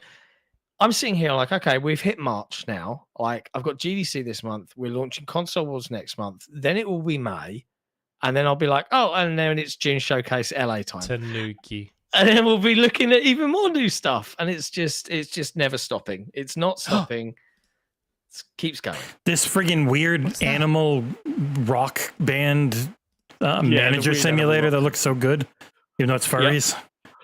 It was Oh a my God, really good what- show. What is this Tron game? Tron Yeah. Catalyst. Yeah, they've Yeah, shown that before. From It Mike looks good. Bithell, I think. Oh, wow. hmm How good does that look? Yep. Mm. Oh, it's like a Tron isometric hmm action thing. Hello. I love that game. They need Yeah. to make a Tron game using the Daft Punk soundtrack from Tron Legacy. It's tough because you're already you never know how licensing works, and you're already paying Disney a bunch of money. Then you have to pay Daft Punk a bunch of money, but it would be very cool. How good was that movie, Tron Legacy? Movie was God, that's okay. an underrated movie. The movie looked and sounded amazing. Story okay. The only problem was the lead actor was a little weak. Everyone else was great. I like Garrett. He's not bad. I feel like I'm the weak. person that likes him. A little weak, not bad. He wasn't the Something about him. Maybe it's because he's Sam so Worthington. good-looking. Yeah. I'm very shallow. Maybe it's because he's so handsome and good looking that I really like him. Garrett Hedlund. I thought he did fine as well. Yeah, it was okay. But the idea And of you know Xbox what? show was very good. I'm going to say something outlandish. I reckon Garrett Hedlund would be a pretty good Wolverine to take over from Hugh Jackman. Mm-hmm. Okay. I reckon he'd be a pretty good How Wolverine. tall is he? I just don't know if he's young enough. Is he young enough? He's 6'2". He's out. Oh shit. Okay, he's probably too tall. Well, I mean, that's Hugh Jackman's like 6'2" or 6'3", so, and he is Oh, 40. is he? And he is. He's already 40. Yeah, he's 40. Too old. He's too old. I did like the fan casting of Daniel Radcliffe on roids because he's only 5'5", but he's also pretty old now. Yeah. Yeah. What's his face would have in his prime. You know who would have been a great Wolverine? Nick. Yes, but in terms of actual actors, oh my god, why have I blanked on his name? He's in Venom. Tom Hardy. Yeah, Tom Hardy. He would have been a good Wolverine. Bro, Gareth Evans, fighter. director of The Raid and The Raid 2, Mm. is making a new film with Tom Hardy. It's called Havoc, and it's coming to Netflix in April, and it looks awesome, and I'm definitely going to watch it. And that should definitely be a sick and Netflix movie. Okay. Just saying. But I'm just saying, Tom Hardy. I picture Tom Hardy in the Warrior. I'm like, that's Wolverine. There That he is is. Wolverine. Or you get his Wolverine. his bodybuilding from Bronson, but then give him the Wolverine look instead of the baldness. Yeah, just Also, Liza P. Overture coming this summer. I thought it looked co-op, but it's not. He blows a trumpet and then NPCs come and fight with him. That's what that was. So you can call in people to fight with you. okay. It did not have any of that in the base game. It looks amazing. Awesome. Yeah, basically we're just eating. Now, on to some Can I get less a code for that Tron game? Maybe. when it comes. Yeah, probably. On to some less. And I'm sorry, one more thing. Sorry. Now that Local Thunk is a multimillionaire, Can we have cross progression on Balatro, please? yes, he needs to pay someone to help him get cross progression into Balatro so that I thought they can start talked about playing it. it more on phone and on Switch, because I have not touched it on phone and I haven't gone back on Switch in ages. All I do is play it on Xbox because that's where I have the most stuff unlocked. If you get See, Better like- X Cloud, he's built in touch controls for Balatro on cloud through Better X Cloud. It's very nice. I also have found now that it's on PC Game Pass, like my ROG Ally is now very Balatroed up to the gills. Like, because it's now using my advanced save, so I can just keep smashing the Balatro love. It's good times. All right, less savory news now, gentlemen. The other big news story from this week, because we tackled a lot of little bits in that big kind of discussion there. Warner Brothers, what a shit show. They've shut down Monolith Productions, Player First Games, and Warner Brothers San Diego. The news story was broken by Jason Schreier, who, and congratulations to Luke Law of the Xbox Expansion Pass, he had Jason Schreier on as a guest on his show, which He got is a scooped. really big get. Unfortunately, he was going to be on a day before, but then Kind of Funny said, "You want to be on?" And Jason did that and then went on with Luke. I well, thought still, that was a little shitty. it is what it is. Like, good for Luke to be able to pull that off. That's He's awesome. he's much better at Nick than getting guests. Yes. I wish we had Luke's getting skills, you know? I'm not going to say the asshole thing that I was about to say. I'll restrain myself. But yeah, where do we go with this one? I mean, this is, having read through the story and listening to Jason Schreier, on Luke's show. You know, a lot of people are blaming the current leadership of Warner Brothers. Who suck, but there's a man named David Haddad who made these calls long, long ago, and they should probably bear a lot of the blame. To have all this talent, to have all these IPs for them to work on, and to have all this time pass with so few games released should be criminal. That's what happens when you don't have the right people running the show. These aren't creatives. These aren't people that understand games or are into games. They're just money men and business people. Like, that's why. Like, all these people do is look at Fortnite and look at Rocket League and look at Warzone and Minecraft. They look at these games as a service games and they think it's just as simple as, oh yeah, let's do that and implement that stuff in our games. There's no understanding of the nuance of the market and how everything works, expectations of your audience, platform habits. Like, there's none of that from these people. They just think it's a numbers game and it's as simple as, yes, put games as a service. That's where all the money is. Force it in our games so we can make the most money. Even Satya talks about it in a way where it's like you can tell the games people have tried to explain how this part of the industry works, but even then AI hits and he's like, we're going to have a bunch of AI games, and people lose their shit. Yeah. And it's like, they're not going to.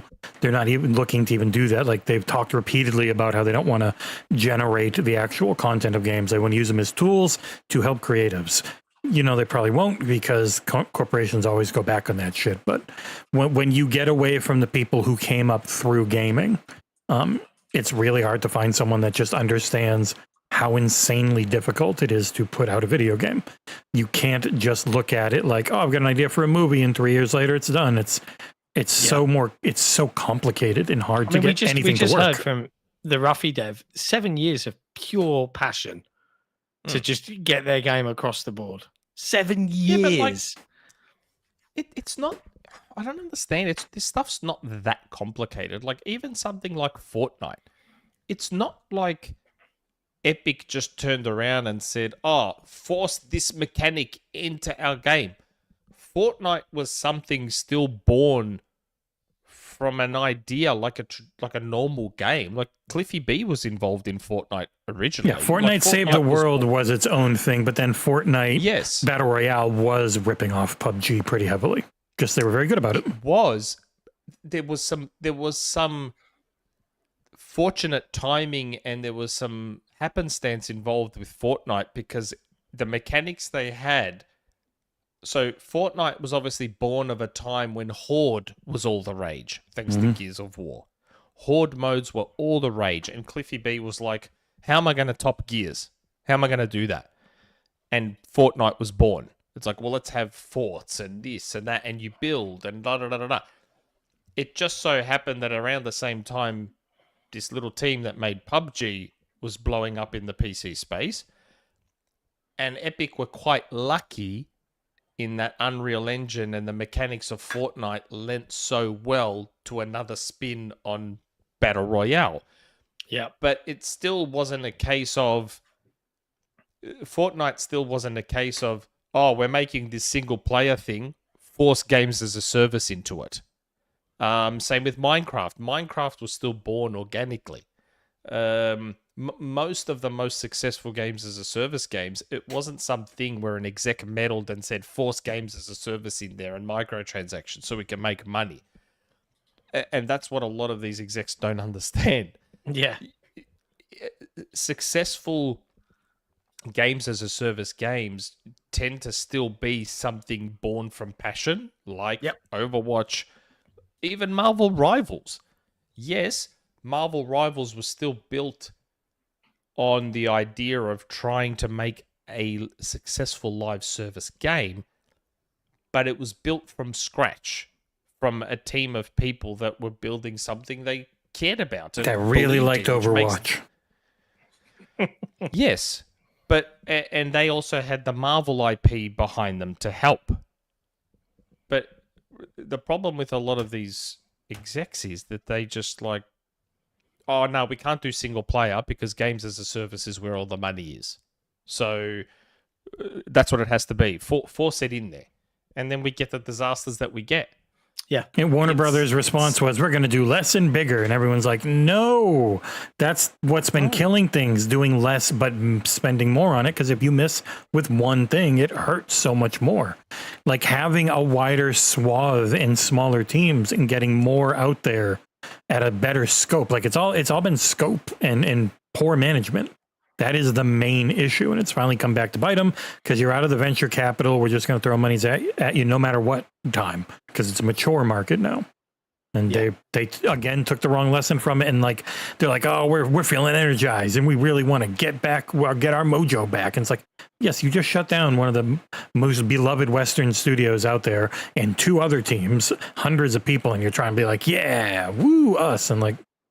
They still never get it at Warner Brothers, and it's what kills me. Yeah. I mean, I don't really have much to add beyond your points, gentlemen. You're both right. I believe we've lost Monolith. Yeah. Like the studio that made Shadow of Mordor. That's probably my favorite Assassin's Creed games. Shadow of Mordor. No one lives forever, which either of you never know. No one lives forever was the seminal. Female-led Yeah, superhero. It was like a James Bondy thing with a lady. Yeah, it was amazing. Yeah. 2 amazing games that are lost in rights hell because there was like 7 publishers on it. But like, yeah, Monolith made some incredible games, Blood and others. It's just like, thank God Condemned is BC. Thank God Condemned is PC. BC. And the only Xbox 360 game with less than 1,000 gamer score, that random 970. Yes, it's What? really Every game should be random. It'd be a lot more fun. You couldn't come up with another 30 gamer score somewhere? Like, I have such a vivid memory. Like everyone remembers Condemned, and I think particularly for the mannequin.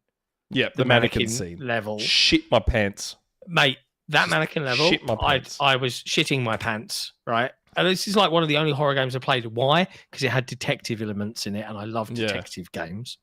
So I thought I was a cop, right? I was like, yeah. Ew. Right? But okay, calm down. American Cop, sound like. And I went into a side bathroom, right?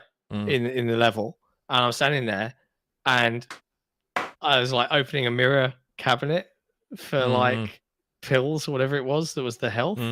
And then as I closed it, there's the fucking just in his pants standing there.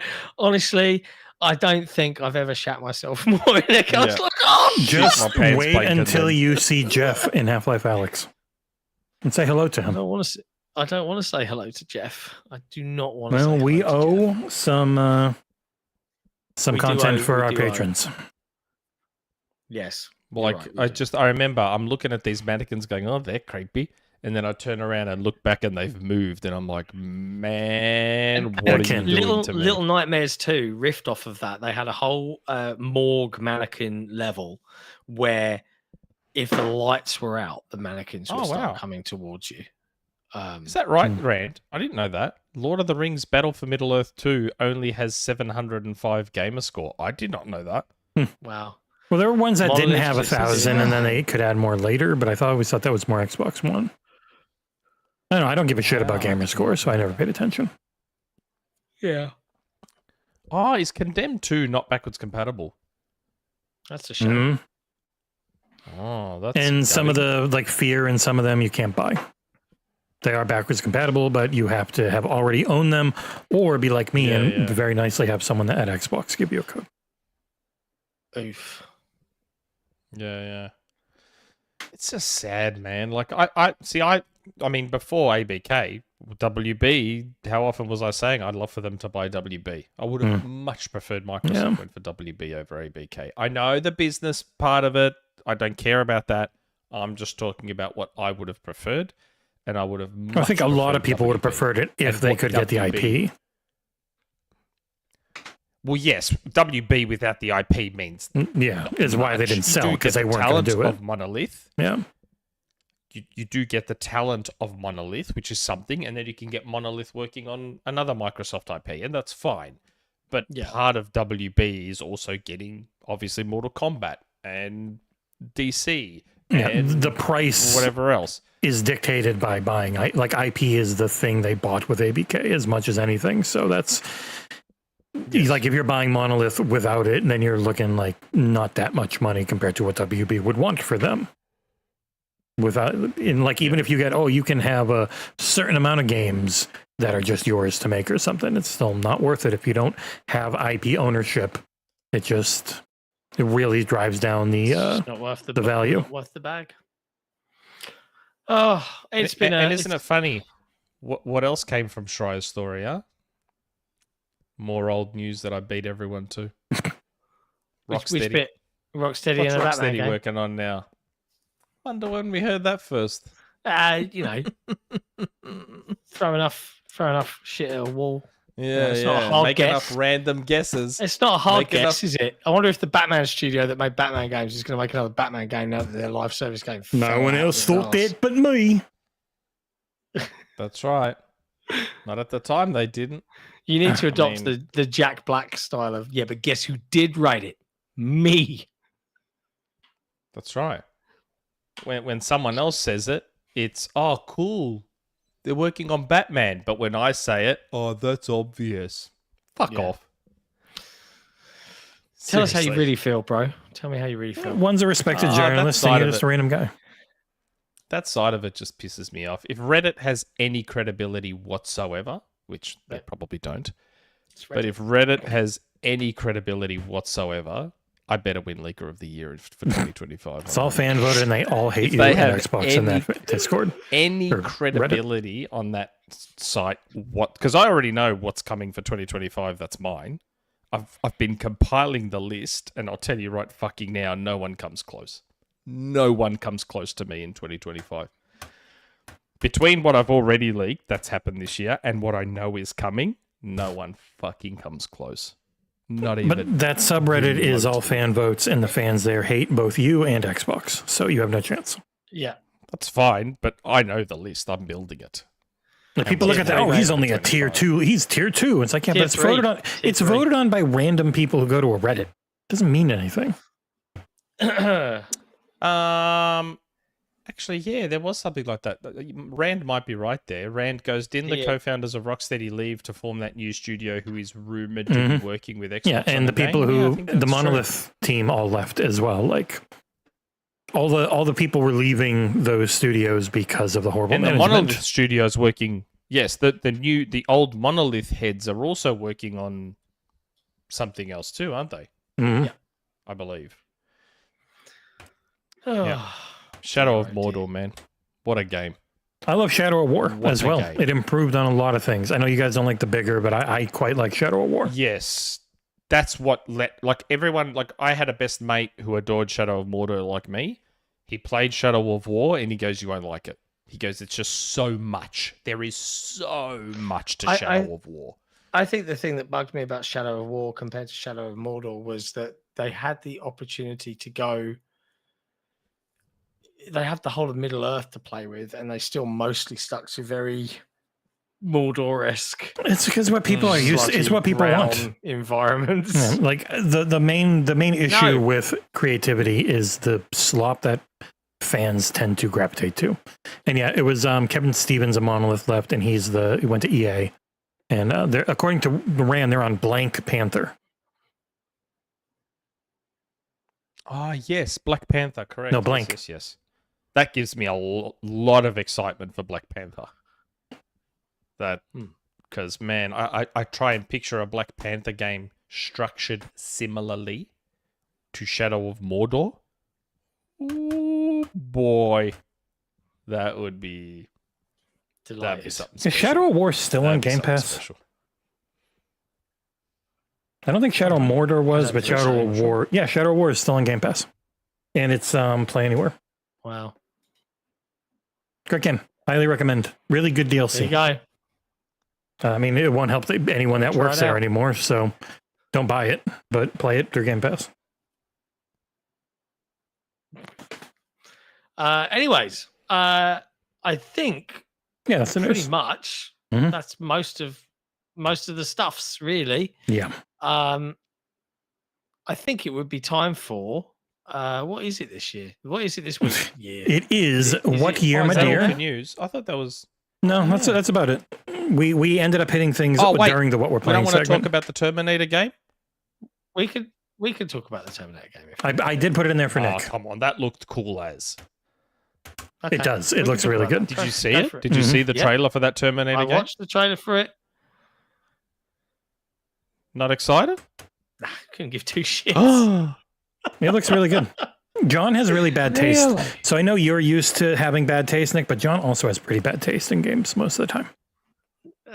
It's just not my jam. Yep, I know. You could argue I have bad taste in AAA games, Sure. but I don't think you could say I just have bad taste in games Well, it's- generally. It is funny because John's only the indie liking guy, but like a cool Contra style Terminator game. Yeah, It's Terminator weird, 2D, with no really, fake. really cool like animations and weird, kind of weird Yeah. proportions on the characters. But I don't know. It looks really cool. It And, just, like, it just didn't It's do like this anything for me. 2D recreation of the Terminator 2 movie. And it Yeah. looks amazing. Eh. And like and it looks like everything about it. Like even the bits that were beat 'em up, the beat 'em up parts where naked Arnie, and I like how they hit his dick. The naked Arnie was just in the bar beating the fuck out of everyone, and it felt like it looks like it feels good. Like the punching sounds, he's just fucking bang and just. Oh my god! I think that game looks incredible. Yeah, it's a smart idea for fans of those sorts of games. Like I love the movie, but like, It's even getting a physical release. eh. It's kind of crazy. Yeah, on on Xbox. Yep. On Xbox. Yep. Shock Yes. horror. Wow. Yeah. It's got my favorite type I'm sorry, of but I saw that trailer. that 2D animation is like my favorite type where it's not super smooth, but it's so well done that the jumps in between Yeah. the frames, it still looks smooth because it's just the way they do it. It's almost like rotoscoped. It just looks so nice. John. And it looks, and I love how they've got a bit Sarah Connor breaking out of the prison, but then they've also got the bit in the steel mill. Then they've also got the bit with Arnie in the bar, which is like a beat 'em up part, and then they've also got the shooty, almost shmup style bits, and It's what you game think old arcade fantastic. games used to look like, but it is so far ahead of them. yes, so much better. Yeah, Yes, like yes, they caught that exactly. Kind of feeling. like It Yeah. almost looks like what were the old Jesus Christ, those old like rotoscoped, like the original Prince of Persia. the Then they Super have the Nintendo, sci-fi, like the old sci-fi Super one, Nintendo and Another Mega Drive World. games. Like it's got that style of animation, but flashback, yeah. God, it Mode looks so 6, a nice. bit of Mode 7, all that. Just, oh my god. And it it's looks coming so September. good. Yes, God, we've got to wait so long for it. There's You so gonna much other review stuff. that one, Nick? It's right around Ragebound. Maybe Jesse wants to review it. Yeah. Well, funnily enough, we might have to split things up, Nick, because it's a week after Ragebound and other stuff this year is ridiculous, man. I don't know if you go through and you look at all the dates that we know now. I have no fucking idea how to cover everything. So it is going to have to come down to the things people really want. And I'll just constantly be doing stuff because it's the most fun I have at work. You'll have to just give me whichever one is shorter. Don't that I always can know. complete the fastest. I gave you a month for a 3-hour game and you barely got it done. Yeah, hey, I still got it done. And that's then, what matters. Then I the gave end you one result. that you had a day for and you got it done, which was cool. And I got it done. Legends. You never know. I'm like a box of chocolates. You just never know what you're going to get. Oh dear. I can crunch with the best of them if I have to. Amazing. I even took a day off to do it. I can't wait for this Terminator game. My God, it looks so good. cool as you would say. Oh, it looks cool as shit. It looks so good. But yes, I had to talk about it. I couldn't not talk about the fair. Terminator game. Fair. So All good. right. I guess it's time for what year? Oh, my is dear? it what year, my dear? Yep. Oh, apparently so. Oh, shit.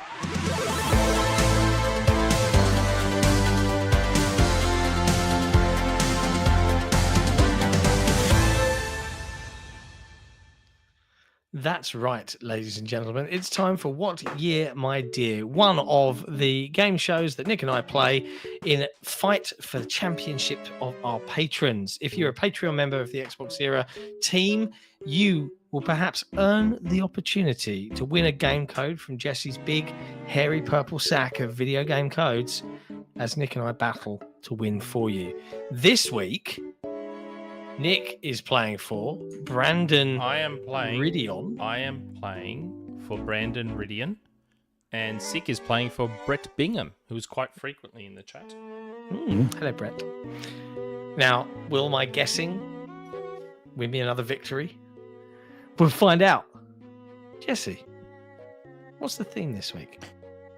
In honor of Ruffy, it is 3D platformers. Oh, I'm in trouble. I'm in trouble. All right, gentlemen, and I'm probably going to have You're in to trouble. Just take complete. guesses and get the right years. Pretty much. Like All right. John's entire shtick with fucking What Year, My Dear, is either put a year before the platform existed or guess the right year. Nothing in between. 1976 for every answer. It's a NES game. 1979? Or he just gets the year right. Yep, pretty much. Gentlemen, what year did Super Mario Odyssey release?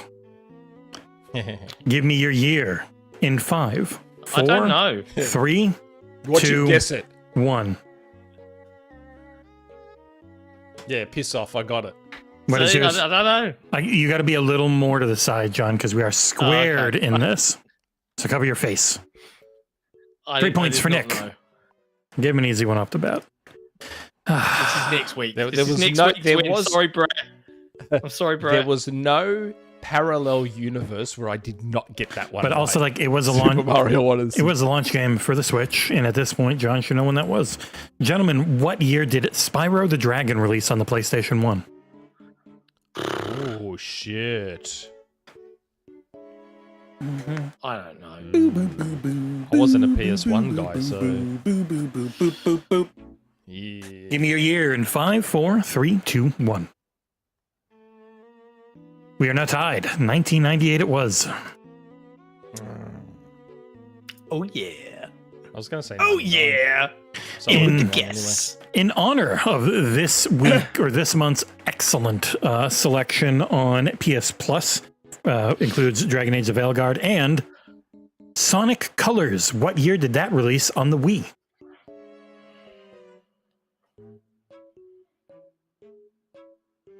Gentlemen, give me your years in 5, 4, 3, 2, 1. Closer without going over by nailing it is John. 2010. So he's done it again twice.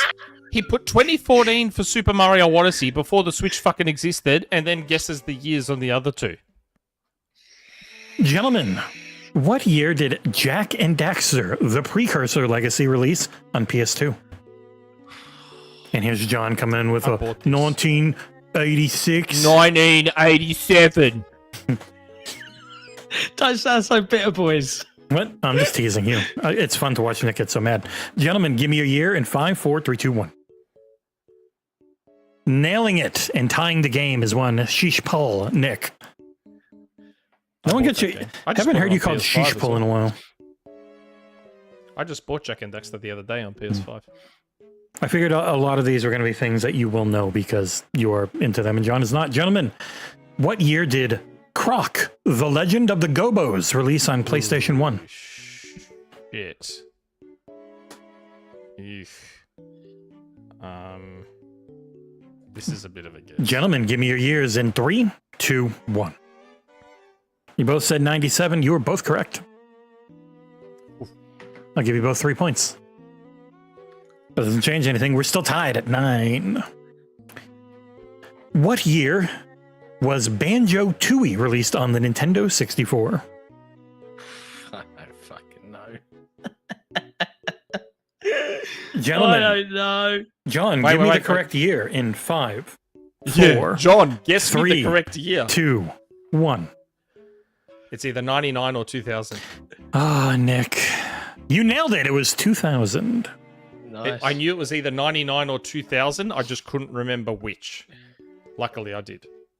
Gentlemen, 96. what year did Super Mario 3D World release on the Wii U? Oh, fuck. Little tricky one. Yeah. Oh, when Give did the me fucking your Wii U year. come out? In The 5, Wii U failed 4, so fast. 3, 2, 1. I don't know. I think I'm off I by don't even know a when the year. Wii U came What did- out. Is what it is out yours, by I'm John? then? off by a year. 2011? Nope. Pulling ahead with a dominating 6-point lead is one Sheshpolnik. It I'm was happy. It was More 2013. happy for 13 or Nick 14. to win this one. But see what I mean? He's done it again. The Wii U came out in fucking 2012, man.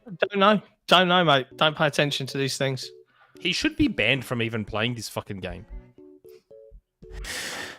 Gentlemen, what year did Rayman 3 Hoodlum Havoc come out on the PS2 and Xbox? Oh my god. Oh my god. What? This is a random guess. I have no idea. Give me your years in 3, 2, 1. You both said 03? I mean, there's not that many different years with the Xbox, so that definitely limits things because you're both right. Yeah, 2003. I have no idea.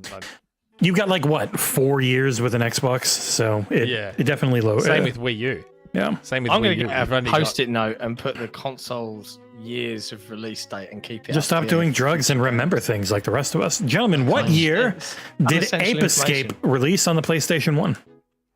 Oh my god. Ape Escape. Give me your years in 5, 4, 3, 2, 1. Ooh, getting closer. John nails it. 1999. Oh, what? Really? Yep. 3-point lead for Nick. 18 to 15. Gentlemen, what year did Ty, the Tasmanian Tiger, release on the PS2 and Xbox?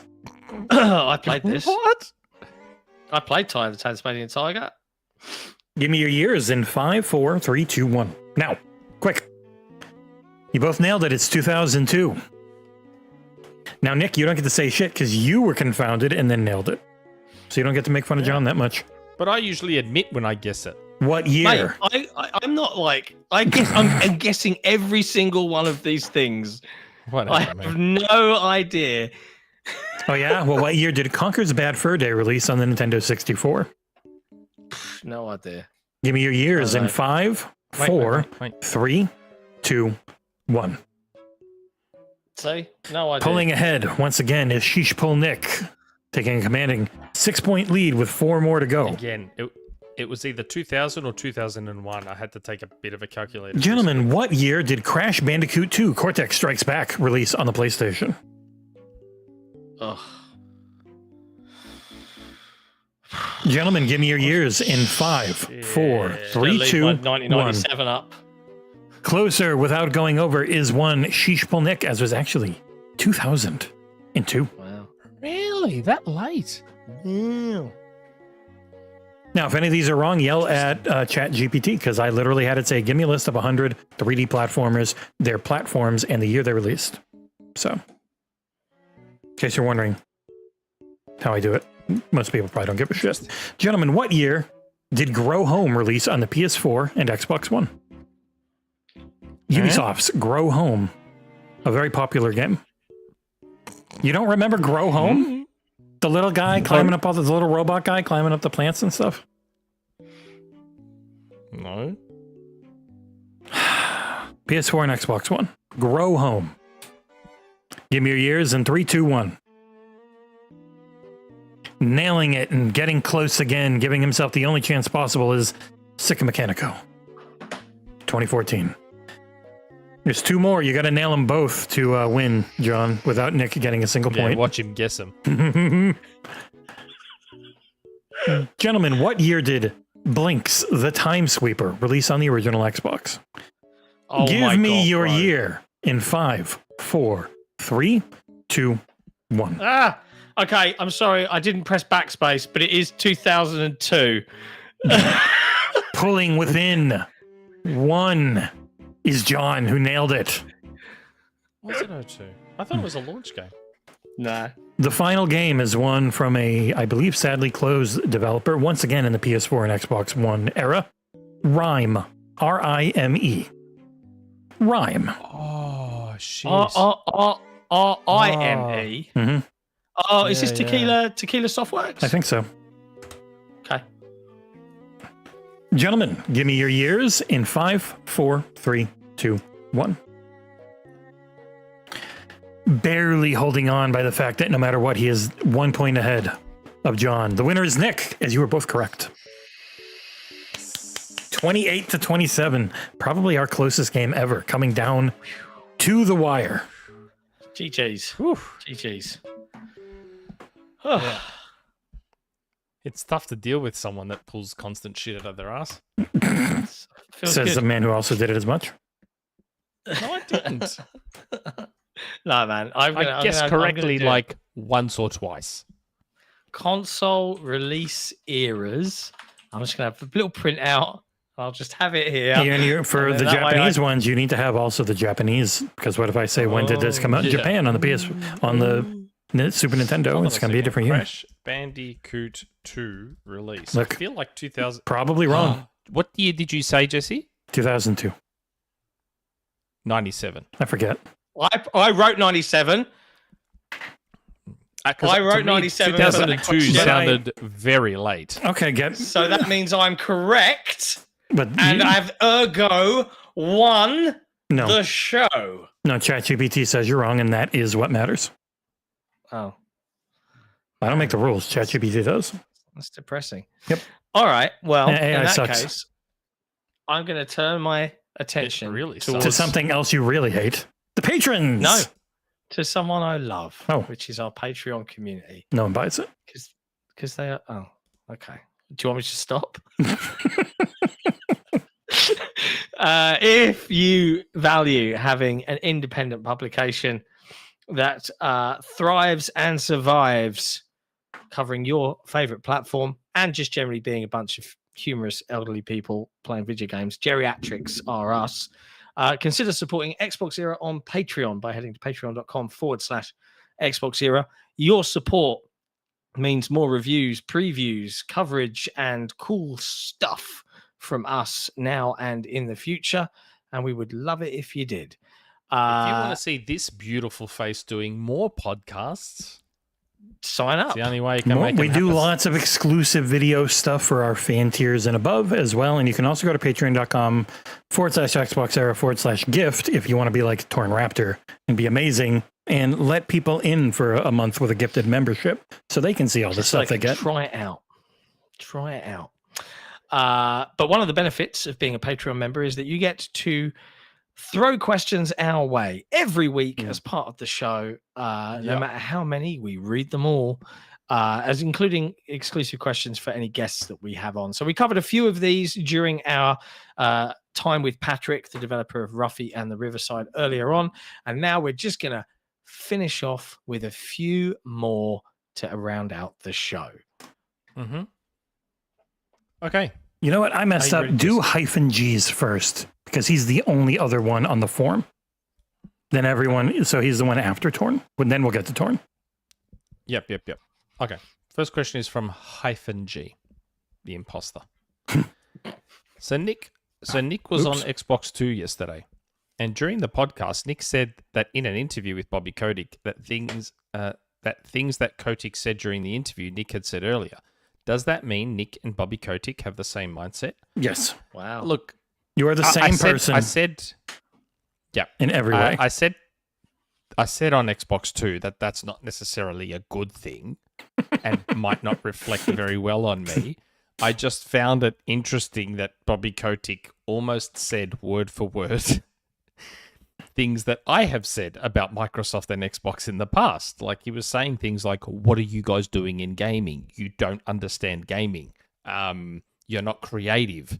I'm like, holy shit, this is all stuff I have said word for word about Microsoft in the past. I found that both interesting and worrisome. As you should. But then again, I've openly admitted to being an asshole. You're not a billionaire, Like though. Bobby is. I'm not, but I guess it displays that I could run a $1 billion company if I think like Bobby. But yes, it was interesting that he was speaking to, during the process of ABK being acquired, he spoke to Satya and was like, what are you guys doing in gaming? Like, you don't belong here. Wow. That's you brutal. don't understand. The man that Don't gaming understand it. truly despises, thinking he knows what people want. Yeah, I had, to be fair, ABK was the biggest third-party publisher in the world, which he ran. It would be interesting to hear, like, is it one of those situations like a lot of billionaires where they trip over and fall into it? Or was he genuinely responsible? They hit one thing perfectly, and that was Call of Duty. They were like almost. I feel fully like that's carried what it by was. Yeah. Yeah, and obviously they had the Marvel license for a long time. So I feel like maybe based on interviews I've heard and stories I've heard about Bobby, I guess his biggest strength is maybe networking. Yeah, And the main thing all of these interviews show is he really wants people to like him. Much like Musk and so many other billionaires, they still really want people to like them. he They're really is lonely like me. people. He really is like Lonely. me. Actually, this is coming very, very much like Nick. Actually, the more we Hold on. Wants people to like him. But good no at one networking. does. It really, I am eerily similar to Bobby Kotick, which is kind of creepy in a way. yeah. But yes, if only I had his wealth, then the circle would be complete. Okay. Next community question from our Wow, CEO. somebody down doo-doo butt shoddy joined the friggin' Discord just to thumbs down your controller giveaway. Everyone prompt. Wow. That guy. What? I put up on the public Discord if you want to join, by the way, discord.gg/XboxEra. John is giving away a Turtle Beach Stealth Pivot controller to anyone. Just got to click the little party cracker in there and you're entered. Wow, doo-doo butt shorty. No one's allowed to talk in that channel, John. Don't you start it up.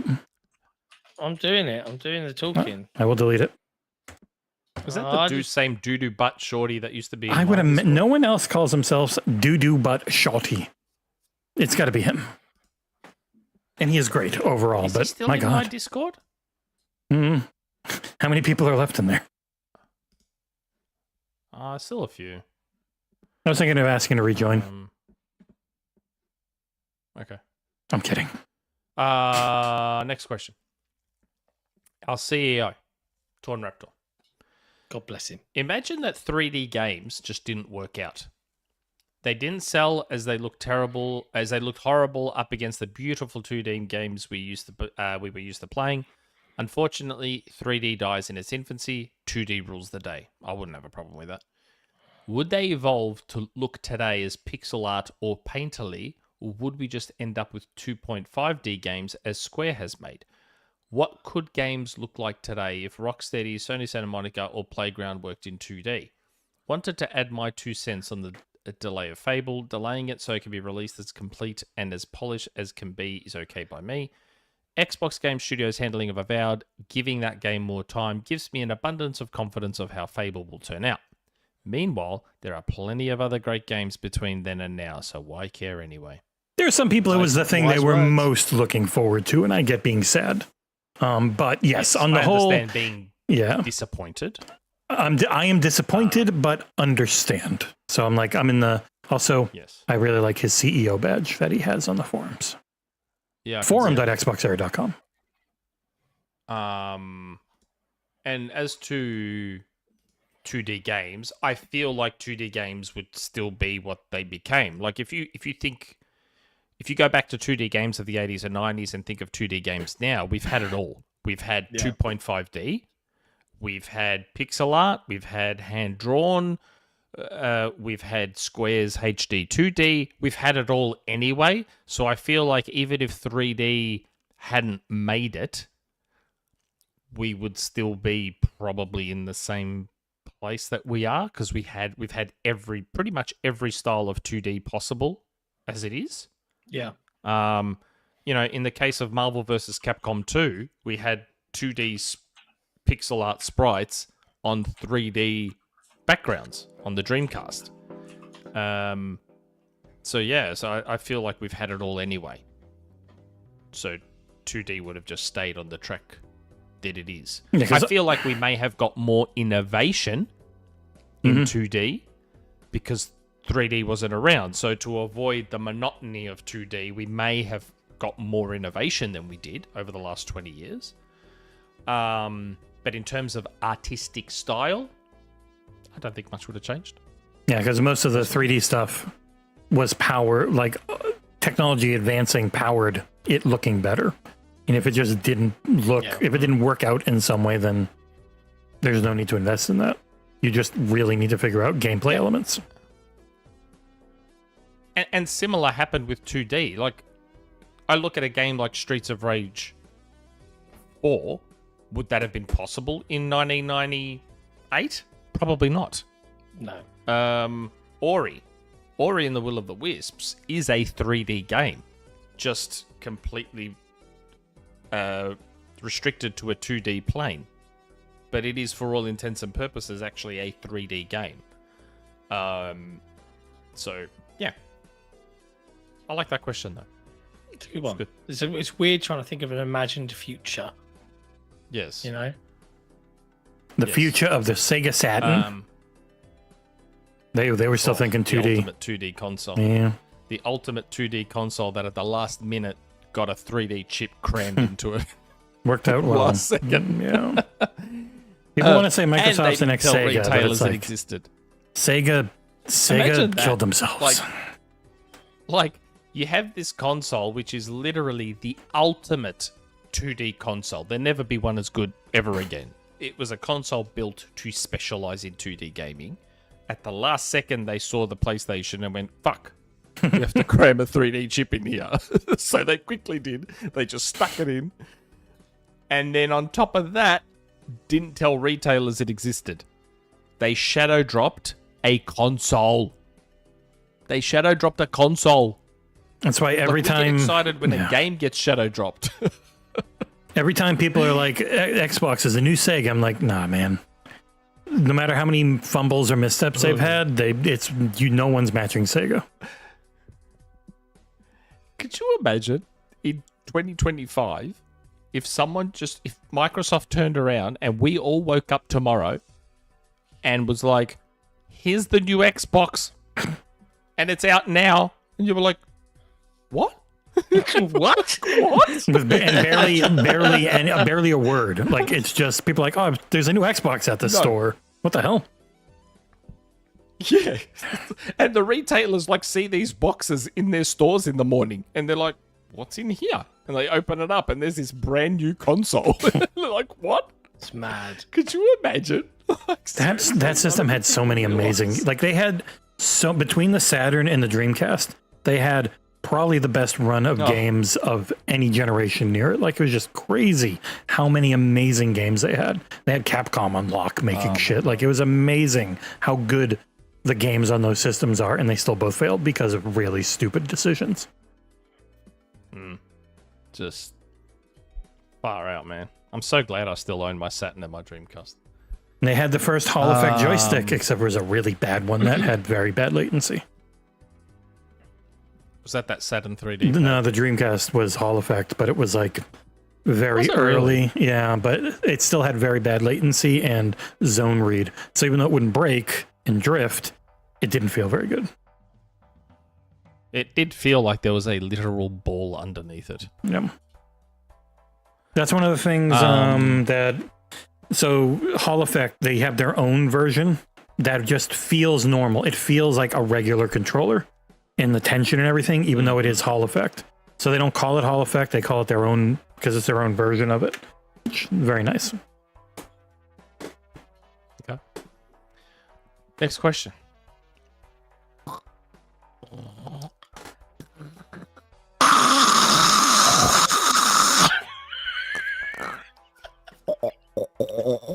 Hytham G.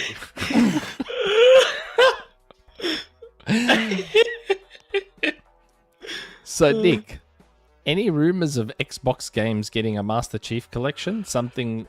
Oh, where did it go? Something like Fable, Forza, Crackdown, and whatever Xbox game there is.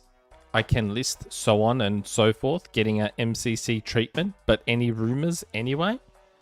P.S. Ramadan is today, so shukran for wishing me a happy holiday, but as you know, your welcome in Arabic is Afwan. Happy Ramadan. Yes, happy Ramadan for those who celebrate.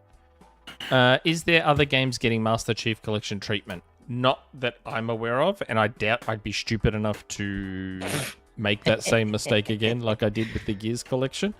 Yeah. The funny thing is I did get something, and then when I said, can I leak it? The first thing this person said to me was, we don't want another Gears collection. Come on That was now. the first thing they said to me. We don't want another Gears collection. When I say something way too early. It's all your Fortnite ones. Like all those are starting to hit now, and people point back to like 2 or 3 year old tweets. And it's like, as Nick says, it's when they're signed and not when they're data mined. So no idea when they're coming. People don't get it. Like, remember in the old days, if someone said something super early, people would be like, oh my God, how did they know? Now the attitude around a leak like that is, oh, you know, anyone could guess that. Well, there's so many people who fake it. Like there are so many people that years do ago? fake leaks, and so people will talk about that. Yeah. Come on, bro. Like, are you serious? Yep. Look, I wouldn't be surprised if Microsoft is looking at a Fable one, or at one point were looking at a Fable one. But again, like the same thing I said when I heard about the Gears collection. I'm like, we have them BC. Why does a Gears collection need to exist? PC. Not just PC. As Shuhei Yoshida said, those remakes and remasters are basically free money. Mm-hmm. So maybe Microsoft needs to start taking that free money attitude and saying... It's free money at the PlayStation level. When Microsoft does them, they normally actually try. So it might be more expensive. And plus, to me... we're used to getting a lot of those for free, like all the Xbox Series ports we got. Yeah. But to me, it's like, okay, so we're getting Gears E-Day, as well as, at some point, Gears 6, and a Gears collection. You've got a Fable game coming out. Why not whet the appetite with the Fable collection? Been a long time. Yeah, like, why not do that? I think that makes a lot of sense. A Forza collection is just not physically possible, thanks to licensing. Man, I'd love a Crackdown collection. I reckon you'd sell 17 copies of it, but those 17 people would play the ever-loving shit out of it. If I could play all of those, like maxed out 120 FPS on PC, I'd be very happy. Yeah. You can't even with 3. 3 is still locked down. It was a shitty port. If they could do a Crackdown collection and all 3 games for Xbox Series X play at like 4K 120, I'd be like,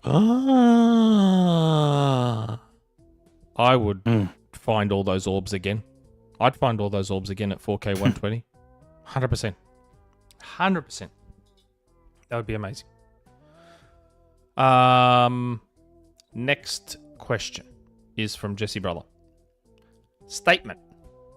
Return of the part-timers, and I am loving Avowed. Happy Podcast 252, and welcome back to our absentee landlords.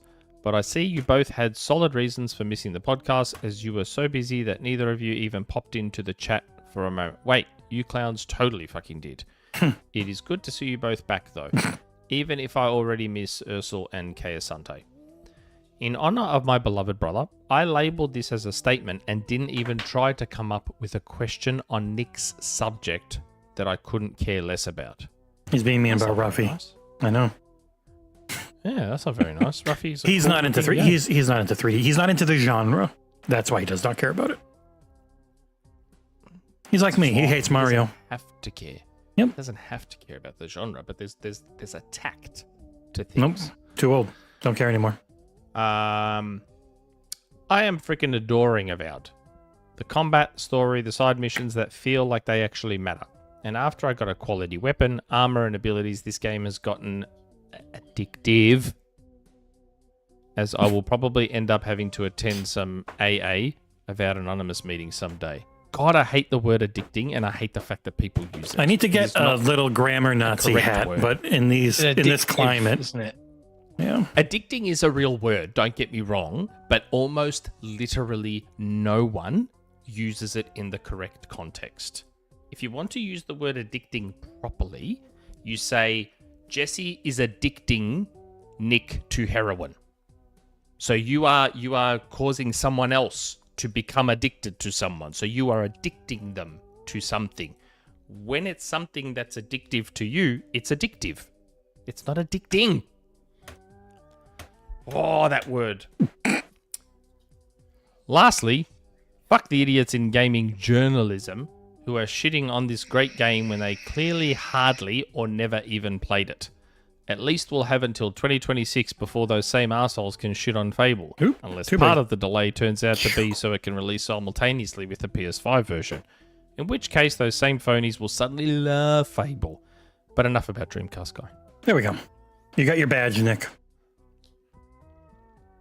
Oh, yeah. Yeah, it was way too big earlier. I'm not looking at the stream. My badge. Oh, yeah, there it is. Yeah. Awesome. But yes, that's true. Like, I saw people shitting on Fable, and I'm like, that's because the PS5 version wasn't announced. Yep. When that happens, all of a sudden, Fable's going to be like one of the best-looking games ever. Won't it? Bloody Supposedly fakes. April for Indiana Jones. Yeah. Watch how good Indie's going to become then. And it is a double hitter at the Game Awards because it was not eligible last year.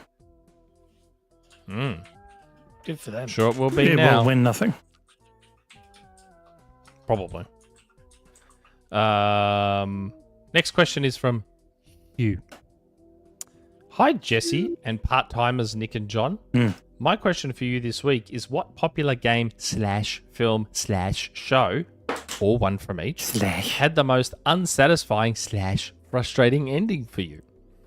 I just finished rewatching Lost, which I remember received lots of hate at the time for its ending. However, now that I've rewatched it 20 years on, it's actually not that bad. Emo. Also, what do you think is going on at WB Games? Do you think they are streamlining for a potential sale? No. They who want would buy to be them now without they Monolith? they wanted to be bought for a long time. They wanted to sell things off, but they weren't going to give up their IP, so nothing sold. Yeah. It's funny you mentioned Lost because Rand and I spoke about TV shows yesterday. For the first hour of Xbox 2 was just about TV shows.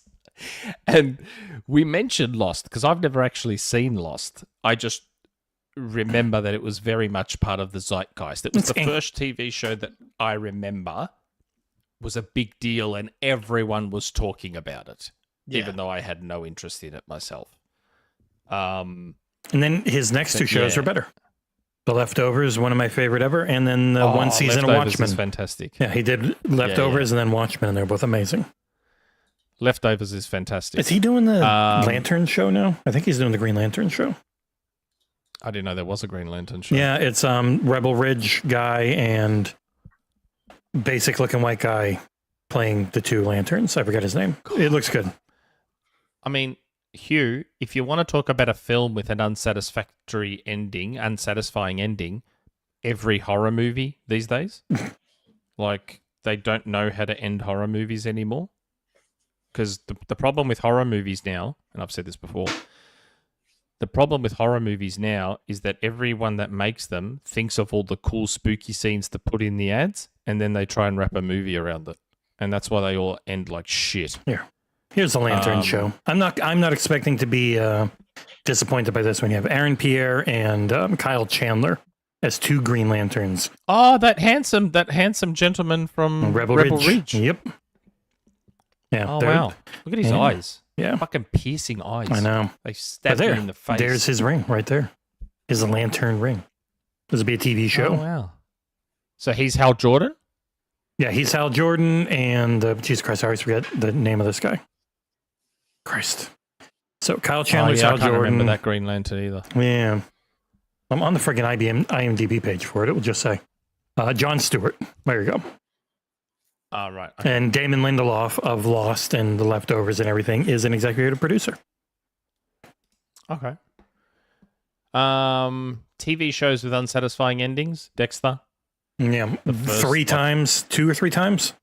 Yeah. So Dexter. original Multiple Dexter, times. Dexter reboot, and now they've got another Dexter reboot. They've got 2 more Dexter reboots coming. You know, they've got young Dexter, which will be disappointing, and then they are once again bringing back from the dead old Dexter twice. Yeah. After he was killed by his son, but like they just It's funny. I think losing Halo really hurt Showtime because that was going to be their big thing. And then Paramount yoinked it from them.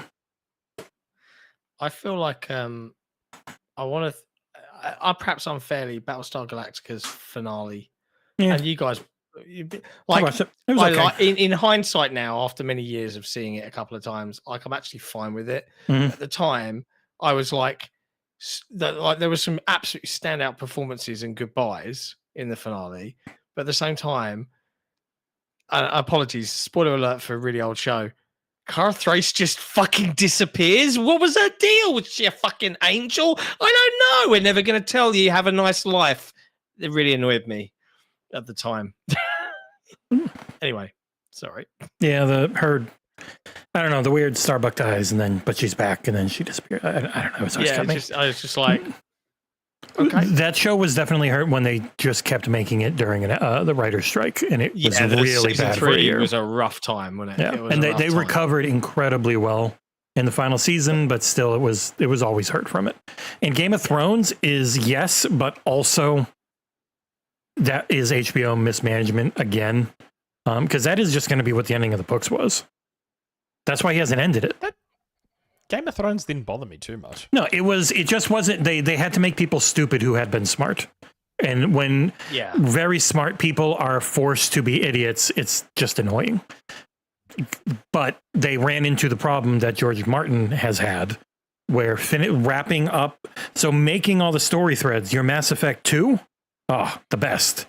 When you've got to try and tie everything together, and it's Mass Effect 3. By the way, Mass Effect 3 is still great, and was the beginning of Gamergate, when people won getting them to redo the endings and felt power, and have been using that shit ever since to bash people online who make games. It's really hard to tie things together when it's that tangled of a spaghetti thrown against the wall. Sons of Anarchy. That ended a bit shit. Never watched it, but I remember being pissed off with the ending of Sons of Anarchy. Walking Dead. Oh my God, Walking Dead. And it's funny because the premise of The Walking Dead is, what if the zombie movie didn't end? Because obviously the zombie movies end at a big climax and you don't see how things are afterwards. And so The Walking Dead was like, well, what is like regular life? And then they got way away from that, away from the comics that were still okay. Because like I'm not the biggest Kirkman fan. Like I really don't like the Boys comics. The Boys comics, everyone sucks, and they're just the worst. But like The Walking Dead and Invincible, good comics.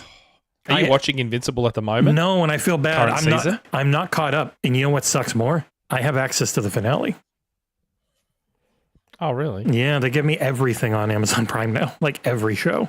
But I'm not caught up on it. But I've already read I've read the whole comic run, so I know it. John, you're staying up all night, by the way, in case you were wondering. No, TV's turned off. Invincible's good. Invincible's good. Mm-hmm. Very good comic. But that question, the first thing that jumped out to me was modern day horror films. They all end like absolute shit. I liked the Witch. Heretic wasn't bad. Yeah, The Witch, Heretic, Hereditary. Get Out. Yeah, Get Out. There's been good ones. A lot of them are bad because they feel like it has to be miserable. Though. Yeah, the good ones are the exception to the rule. Okay, second last question. Didact 3. Hi peeps. With each passing day, it's looking like GTA 6 will hit this year. I still don't think it will. The Fable delay reinforces that to a degree. So my question is, how MS will position their games with GTA 6 around the corner? Will the Outer Worlds 2 be sent out to die, or Game Pass engagement is going to be enough for the game? If it's October, they'll wait till November. So, like, it's weird. Like, man, friggin', they've got a lot at Take-Two this year. They got one out early with Civ 7, but then everything else seems like it's summer. because you've got Yeah. summer for Mafia the Old Country, September for Borderlands 4, and now the rumor is October for Grand Theft Auto 6. So if it is October, they're already going to have Call of Duty in October. Call of Duty is the type of game they won't move, but I would imagine late November for the Outer Worlds too.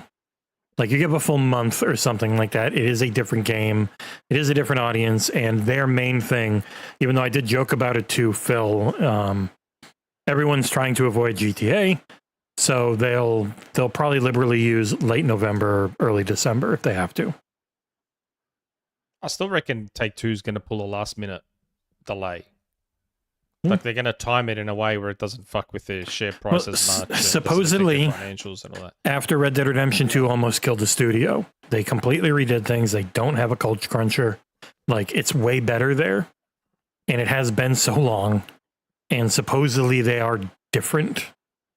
So it's not guaranteed to be the same thing as always, where it was delayed because it was trying to force it out. And we're just going to get this shit done. You're going to do 20 hours a day some days, like type of shit. Supposedly it's better now. Well, here's another thought. It's been rumored in the past that Microsoft may have a new piece of hardware out next year.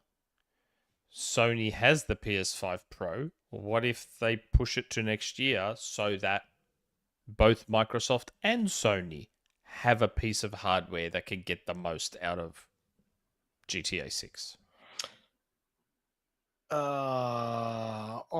Just a thought. Yeah, I don't know, man. I think as much as I would love to still be on Team 2026 for an Xbox handheld and other hardware, I don't think it is. I think it's 2027. Okay. You could be the next Dumbledore. You see, it's going to be a John Lithgow. I did see that. Yeah. He played Churchill and does an excellent British accent because he actually studied acting in college there. And with a beard, he kind of looks cool. I'm interested. He's a great actor. He's very old. He's like, I'm going to be 87 when we do our rap party. I was like, yeah, because they're going they're like 7, 8 years straight, just nonstop. That's crazy. Last question. 99 Rukin. Hello. Hello. What? Hello. What is this? I don't know why that tickled me so much. Hello, guys. Okay, yeah, I've lost it. I'm too tired.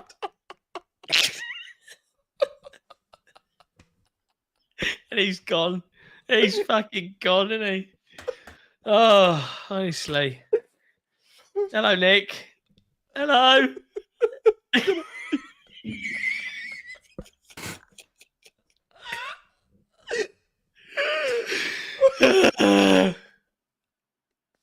Deep breath, mate. You can do this. You're From beet the top. red. From the top, mate. You are Spartan red. Bad. It's hot in Hello. here. Hello. What is iicon supposed to be? Is it a rebooted iicon. E3?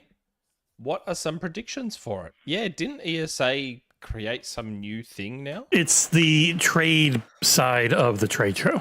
So it's not front facing. It's not consumer oriented. It's just, hey, let's get all the game devs and publishers and hanging out and doing a trade show to get deals done again type of thing. So there will be games that come out of it, but we won't hear about them for a very long time. Yeah, I feel like it was a bad call of them to do this like the month after GDC, which is already an expensive thing to go to for developers anyway. Yeah. Like the week of GDC, and then GDC ends, and then a day later, Icon begins. Could be cool, but then it's also kind of like, wait, we just did that at GDC. So Yeah, it really exactly. needs to be spread out very far from it to make more sense. So it's not Yeah. like E3 when E3 first started? No, it's not the big consumer. It's not the big trade floor thing. It is just more meetings. Like, let's all meet up and talk about the business and figure shit out type of stuff. Okay. but not like the think it could CES grow? style. I bet you that's their hope, but that was the main problem is everyone realized, oh, we don't have to spend 250 grand on this, building up this booth and getting everyone out there, getting into the millions. We don't need that. We'll just use Zoom. Yeah. But also they do realize now that in-person meetings are still best when you can do them. But doing that at a month after GDC when everyone's just spent a bunch of money to go out there, it's weird.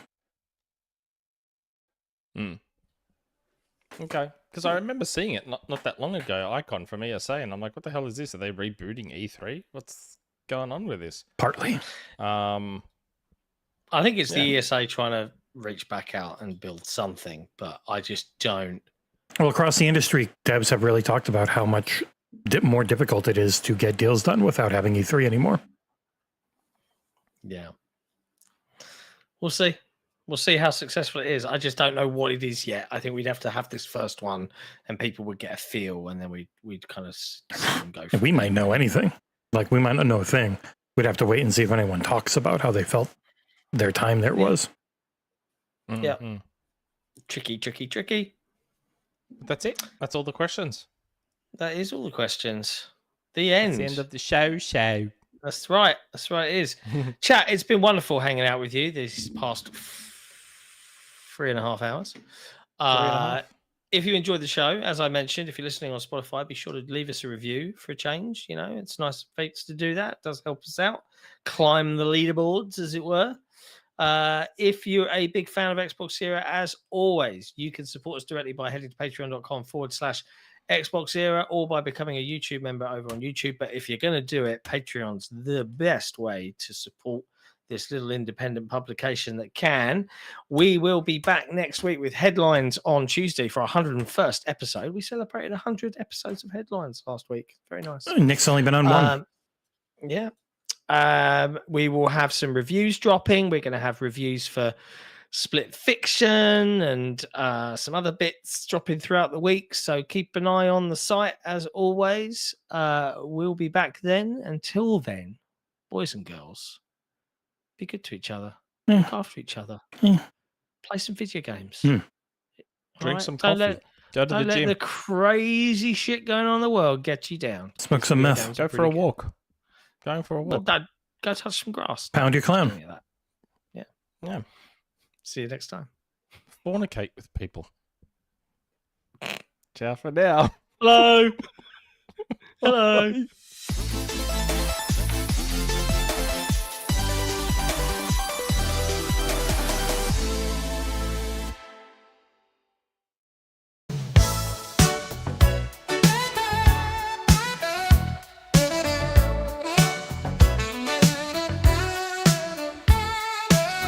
What a thrill with darkness and silence through the night.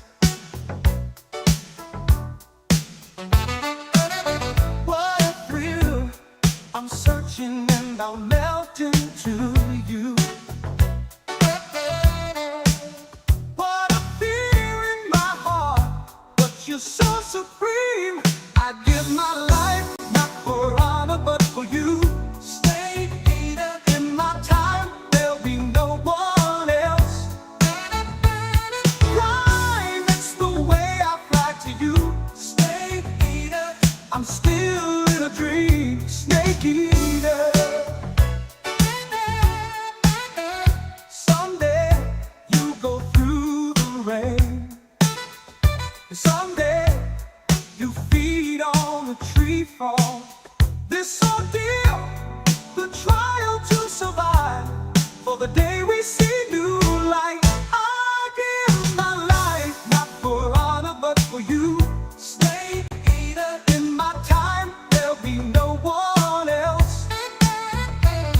Crime, it's the way I fly to you. Snake eater, I'm still in a dream. Snake eater, I'm still in a dream. Snake eater.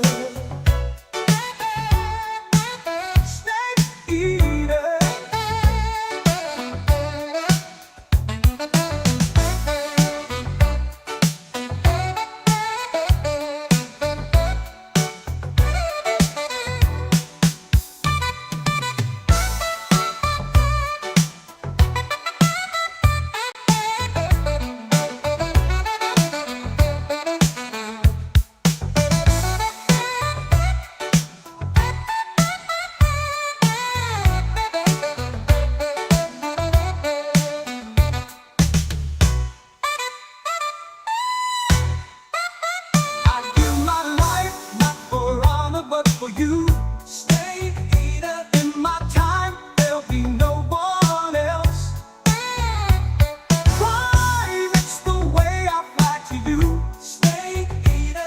I'm still